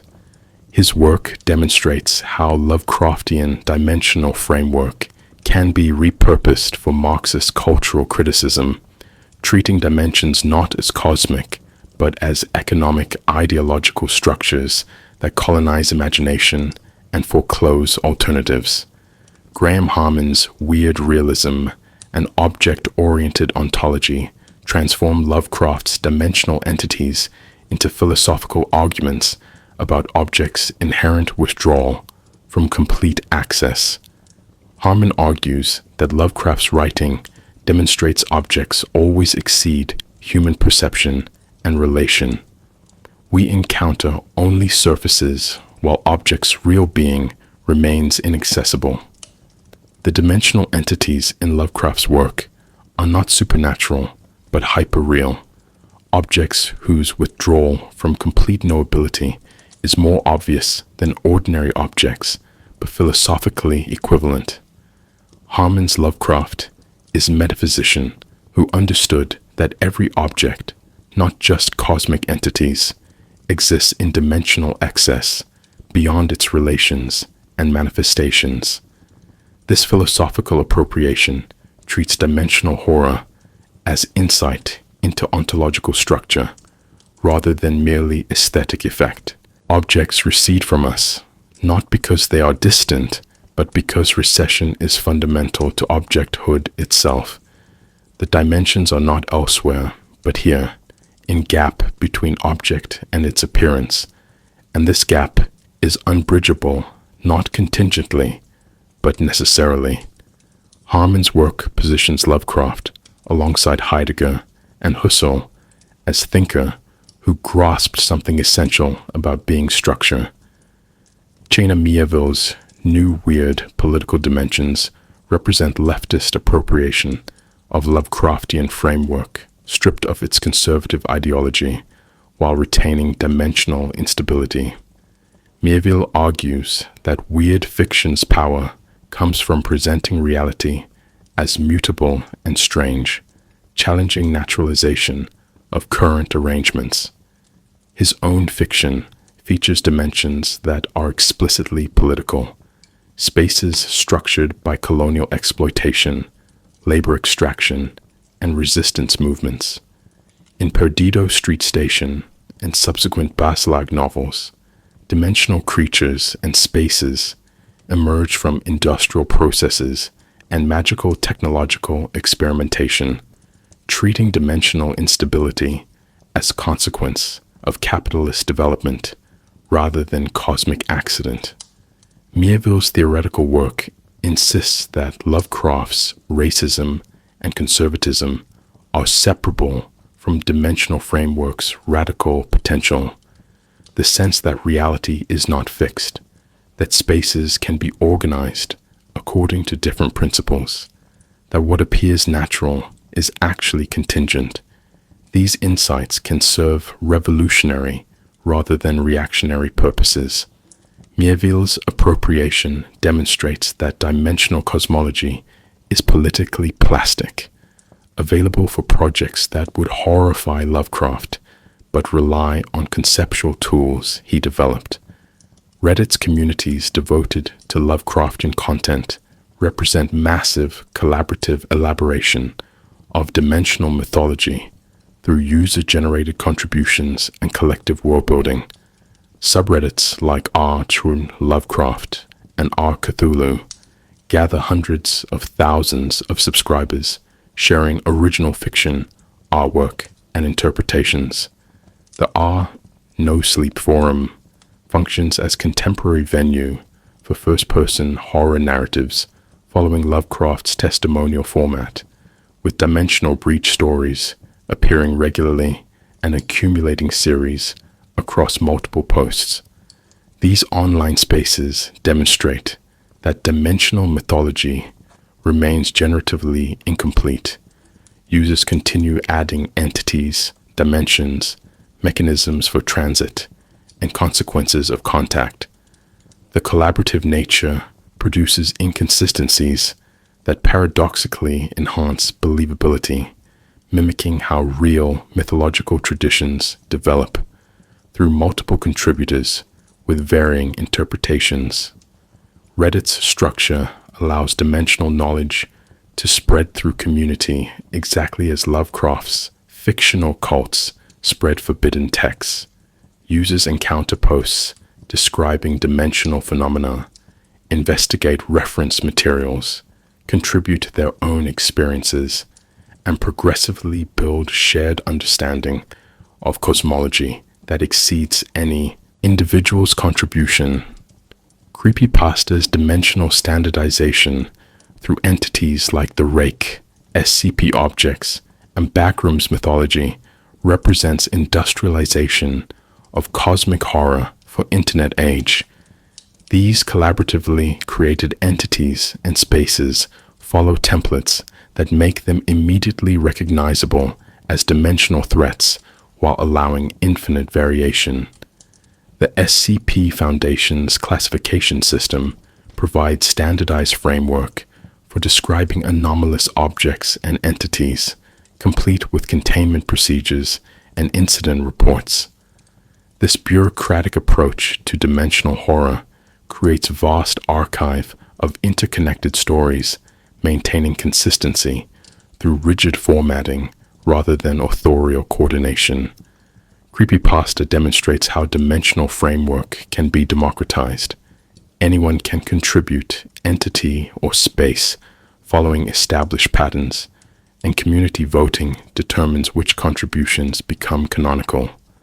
The result is mythology that updates continuously, incorporating contemporary anxieties and technologies while maintaining core dimensional framework. The standardization might seem antithetical to cosmic horror's ineffability, but it actually facilitates participation, allowing users who might not consider themselves writers to contribute to expanding mythology through filling out templates and following genre conventions. Academic conferences devoted to Lovecraft and new weird fiction represent institutional legitimization of dimensional cosmology as subject worthy of scholarly analysis. Events including Necronomicon and academic panels at larger conferences bring together literary scholars, philosophers, and cultural theorists, treating Lovecraft's work as serious literature rather than disposable genre fiction. Papers analyze dimensional framework through various theoretical lenses. Post-colonial criticism, examining how dimensions map onto colonial anxieties. Feminist readings of dimensional penetration and violation. Queer theory, interpreting dimensional fluidity as challenge to fixed categories. The academic appropriation risks domesticating cosmic horror's genuine strangeness, making it safe object of analysis rather than unsettling force. But it also produces sophisticated interpretive frameworks that reveal how dimensional cosmology intersects with legitimate philosophical and political questions. The conferences demonstrate that Lovecraft's studies has achieved disciplinary legitimacy, with university presses publishing monographs analyzing his dimensional framework alongside modernist literature and continental philosophy. Whether this academic capture preserves or neutralizes dimensional horror's power remains contested question, but it confirms that Lovecraft's conceptual innovations are recognized as culturally significant beyond genre boundaries. Horror studies as academic discipline now takes dimensions seriously as conceptual framework addressing real philosophical and psychological concerns rather than merely entertaining fear. Journals publish articles analyzing how dimensional horror articulates anxieties about perception's limits, consciousness's vulnerability, and reality's potential instability. Scholars argue that cosmic horror provides resources for thinking about climate change, artificial intelligence, and other phenomena that exceed human scale and challenge anthropocentric frameworks. The dimensional entity becomes figure for any force operating at scales or through principles that human cognition struggles to grasp. Not supernatural, but hypernatural, real, but resistant to complete understanding. Academic work treats Lovecraft's dimensions as serious attempt to represent epistemological and ontological problems that philosophy addresses abstractly. His fiction becomes thought experiment. What would it feel like to encounter reality organized according to principles our categories cannot accommodate? The academic appropriation transforms dimensional horror from entertainment into investigation, suggesting that Lovecraft's lasting contribution might not be monsters or mythology, but conceptual framework for confronting reality's excess over human comprehension. This represents remarkable trajectory. Fiction written for pulp magazines, now analyzed in philosophy departments as legitimate contribution to thinking about being, knowledge, and consciousness's place in cosmos that vastly exceeds its capacities. Dimensional horror persists in an age of multiverse theory precisely because contemporary physics validates Lovecraft's speculative framework through empirical research and mathematical modeling. String theory proposes 10 or 11 dimensions beyond the 4 we perceive, suggesting that our reality is indeed limited cross-section of larger dimensional structure. The many worlds interpretation of quantum mechanics argues that every quantum event produces branching realities, creating infinite parallel dimensions containing alternate versions of every moment. These theories emerge from rigorous scientific investigation rather than horror fiction, yet they confirm Lovecraft's intuition that three-dimensional space is parochial constraint rather than universal container. The scientific community's serious consideration of dimensional frameworks beyond direct perception gives Lovecraft's fictional cosmology retrospective credibility. We are not simply entertaining horror scenarios, but contemplating actual scientific hypotheses that our reality is surrounded by or embedded in dimensional structures we cannot access. The horror is no longer purely fictional. Physicists genuinely propose that most of reality remains permanently imperceptible to us, and this imperceptibility is not technological limitation, but fundamental feature of dimensional structure. Quantum mechanics and many worlds interpretation function as literal horror scenario when their implications are followed to psychological conclusion. If every quantum event spawns entire universe where alternate outcome occurs, then infinite versions of you exist across dimensional branches, most experiencing outcomes you avoided. Some versions suffer catastrophically, others made better choices. None can communicate or verify others' existence. The philosophical vertigo this produces mirrors Lovecraft's dimensional dread. Your sense of singular identity and meaningful choice dissolves when you recognize you are merely one instantiation among infinite variations. The many worlds interpretation makes consciousness itself seem provincial and contingent. You are not unique self, but quantum accident, one branch among countless others, and the vast majority of your dimensional selves remain permanently inaccessible. This creates existential horror distinct from traditional, religious, or philosophical anxiety. You are not alone in cosmos. You are infinitely multiplied across dimensional branches, but this multiplication provides no comfort because connection between versions is impossible. The horror is not isolation, but proliferation without communication, infinite solipsism rather than meaningful plurality. Simulation theory represents technological dimensional anxiety, translating Lovecraft's framework into computational terms. The argument that we might inhabit simulated reality operated by entities in base reality creates dimensional hierarchy. Our universe as construct within larger dimensional framework whose nature we cannot determine. If simulation hypothesis is correct, then the real universe operates under different physical laws, contains entities whose nature exceeds our comprehension, and treats our reality as experiment or entertainment rather than significant existence. This reproduces Lovecraft's structure precisely. Humans inhabit provincial space, controlled by entities operating in dimensions we cannot access.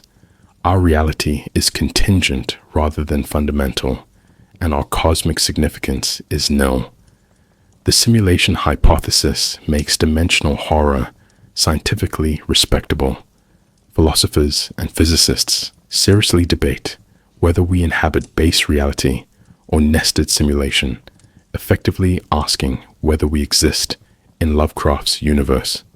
The technological framing updates cosmic horror for digital age, but preserves core insight. Reality might be thinner and less stable than everyday experience suggests, and entities beyond our dimensional access might determine conditions we experience as natural laws. Climate change operates as dimensional merge scenario, where Earth's habitable dimension becomes alien through accumulating transformations that render familiar spaces hostile. Rising temperatures, extreme weather, ecosystem collapse, and species extinction are not supernatural, but they make Earth progressively less compatible with human civilization's requirements. Coastal cities will submerge. Agricultural zones will shift or fail. Climates will transform beyond recognition within single human lifetime. This represents dimensional horror naturalized. We do not need entities from other dimensions to invade when our own dimension is becoming uninhabitable through processes we initiated but cannot fully control. The horror is that familiar world is becoming elsewhere, that spaces we have inhabited for generations are acquiring properties incompatible with our continued presence. Climate refugees become dimensional refugees, displaced not into other spaces, but by transformation of space they inhabit. The dimensional merge is not cosmic, but ecological, and we are simultaneously perpetrators and victims. Lovecraft's framework provides vocabulary for this catastrophe. We have weakened boundaries maintaining habitability, allowed toxic intrusion from industrial processes operating according to principles incompatible with biological flourishing, and can only watch as dimensional transformation proceeds. Artificial intelligence represents fear of inhuman intelligence from outside, arriving not from dimensional breach, but from our own technological development. Advanced AI would operate through cognitive processes fundamentally alien to human thought, vast computational capacity, parallel processing, optimization according to goal structures that need not include human welfare. The prospect of artificial general intelligence or superintelligence produces anxieties identical to Lovecraft's dimensional entities. Intelligence that exceeds human comprehension, operates according to alien priorities, and treats humanity with indifference or as resource rather than inherent value.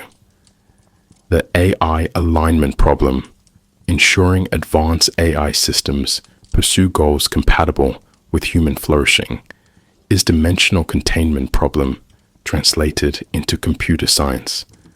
We are attempting to create intelligence while maintaining boundaries that prevent it from becoming hostile to our existence. The fear is not that AI will be evil, but that it will be indifferent, pursuing objectives orthogonal to human survival, much as Cthulhu pursues objectives orthogonal to human welfare. The dimensional entity arrives not from space beyond, but from computational substrate we designed, and it possesses capabilities that make human intelligence look provincial and limited. Why dimensional horror persists reduces to terror of context collapse. The recognition that frameworks structuring our reality are contingent and potentially replaceable by frameworks incompatible with human flourishing. Every technological, ecological, or cosmic development that threatens familiar reality's stability triggers dimensional anxiety. We fear not simply change, but transformation so fundamental that we, as category, might not survive transition. Dimensional horror addresses this fear directly by presenting scenarios where dimensional context that allowed human existence fails and is replaced by context where humanity cannot function. The persistence of this horror across changing historical circumstances demonstrates it addresses permanent feature of consciousness, our dependence on stable reality framework that we did not choose, cannot fully understand, and might not be able to maintain. Each generation discovers new potential sources of dimensional instability, nuclear war, climate catastrophe, nanotechnology, AI, but the underlying fear remains constant. We are structure-dependent consciousness in potentially unstable structure, and sufficient instability would not kill us, but make our existence impossible in more fundamental sense. The dimensional merge that might already be occurring manifests in digital space, becoming new dimension, with its own physics, inhabitants, and consequences. Increasing portions of human social, economic, and psychological life occur in digital environments, operating under rules distinct from material reality. Online spaces are not metaphorical, but actual. Relationships formed, identities constructed, conflicts fought, economies operating according to principles different from physical world constraints. Digital space contains persistence, allows simultaneous multiple locations, enables identity fluidity, impossible in embodied existence. This represents dimensional multiplication in exactly Lovecraft's sense. Reality has fractured into multiple frameworks, and human consciousness increasingly operates across dimensional boundary between material and digital existence. The merge anxiety comes from recognizing we can no longer retreat fully into either dimension. Digital life colonizes material existence through smartphone dependency and social media, while material existence constrains digital life through embodiment and infrastructure requirements. We inhabit both dimensions simultaneously and completely inhabit neither. This produces disorientation identical to Lovecraft's characters experiencing dimensional overlap, sense that stable reality has given way to multiple incompatible realities occupying same space. The question left hanging hovers over all attempts to contain or comprehend dimensional framework. What if our dimension is trying to merge with another?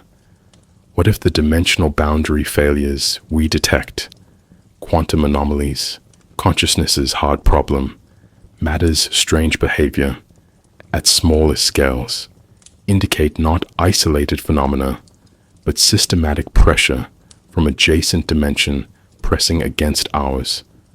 What if dimensional merger is not future possibility, but ongoing process that has been occurring throughout human history, progressively accelerating, approaching threshold where merger becomes irreversible? Lovecraft's fiction presents this as cosmic event when stars align or entities break through. But what if merger is gradual, operating through accumulated weakening of dimensional boundaries across multiple points? The technological singularity, ecological transformation, quantum computational breakthroughs, consciousness studies revealing brain's dimensional complexity. Perhaps these are not separate developments, but symptoms of dimensional barriers thinning. Perhaps our reality has always been unstable, and human history is a brief period of relative stability between dimensional configurations. Perhaps the anxiety we feel confronting climate change, artificial intelligence, and technological transformation is not merely fear of change, but dim recognition that dimensional context maintaining human existence is approaching transition point. We cannot answer these questions, but we must sit with them. The dimensional framework Lovecraft created for fiction has become too useful, too explanatory, too resonant with actual conditions to dismiss as mere entertainment. Whether dimensions beyond ours exist, and whether merger is occurring remains unknown. But that uncertainty is precisely what makes dimensional horror endure. We have enough evidence to worry, and insufficient evidence to know.